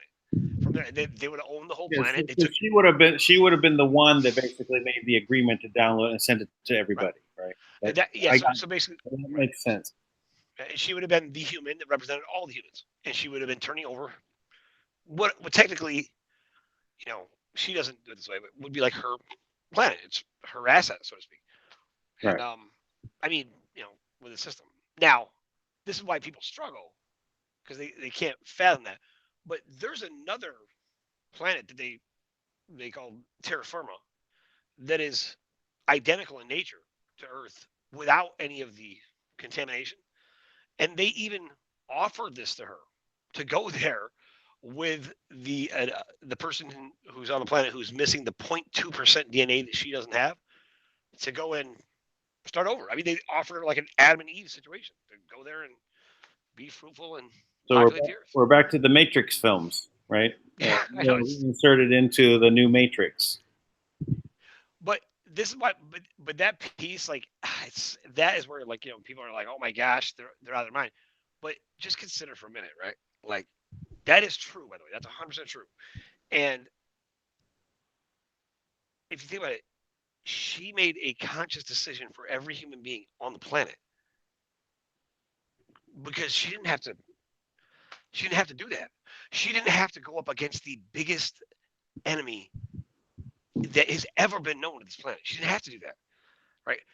And look at what she's got in return. All these people that she's fighting for, what are they doing? Nothing. They don't want a woman to be in control. They don't want her to be in control. They make up stories and lies and bastardize it. And then because they're so dedicated to being average, it's the most ridiculous thing in the world to me. The things she has been through just in the time I've known her, and the things I have had confirmed from sources all over the world that she has had to go through. I mean, Putin, not Putin, but she got poisoned at one point when she was in Russia, and they were trying to kill her constantly. I mean, constantly. So, and she's, for the most part, I'm trying to save you from extinction. Don't kill me. This group out there that's talking, these two knuckleheads, they think they know everything. They're connected to Intel, and they're, and they've got cosmic superpowers, and they probably do. You know what? I don't care. The fact that they don't know or appreciate what that woman has done for everybody, they don't know shit. Excuse me, but they don't. I'm at this point right now because I really feel this way. It's kind of like when you watch somebody dog somebody you love and you know how much they've done for them. It just gets to the point where it's like, okay. But at the end of the day, I know we're breaking through right now and it's done. I know that. And I will always be kind and gentle and work with people. But one thing I will not take people showing up entitled thinking that we owe them something. If they only knew the sacrifices that have been made so that they can thrive. If they only knew, they might have a little bit of a different attitude. So I hope they do. All right, before I talk too much. Yeah, we're only on the 4th hour now, so. Great. Nailed it. You know, it was a good plan you and I had. We'll go on every day. We'll do like a 30-minute call. Hey, man, you know what? I don't care. That's the cost of changing the world, right? Yeah, We're it's all gonna do right.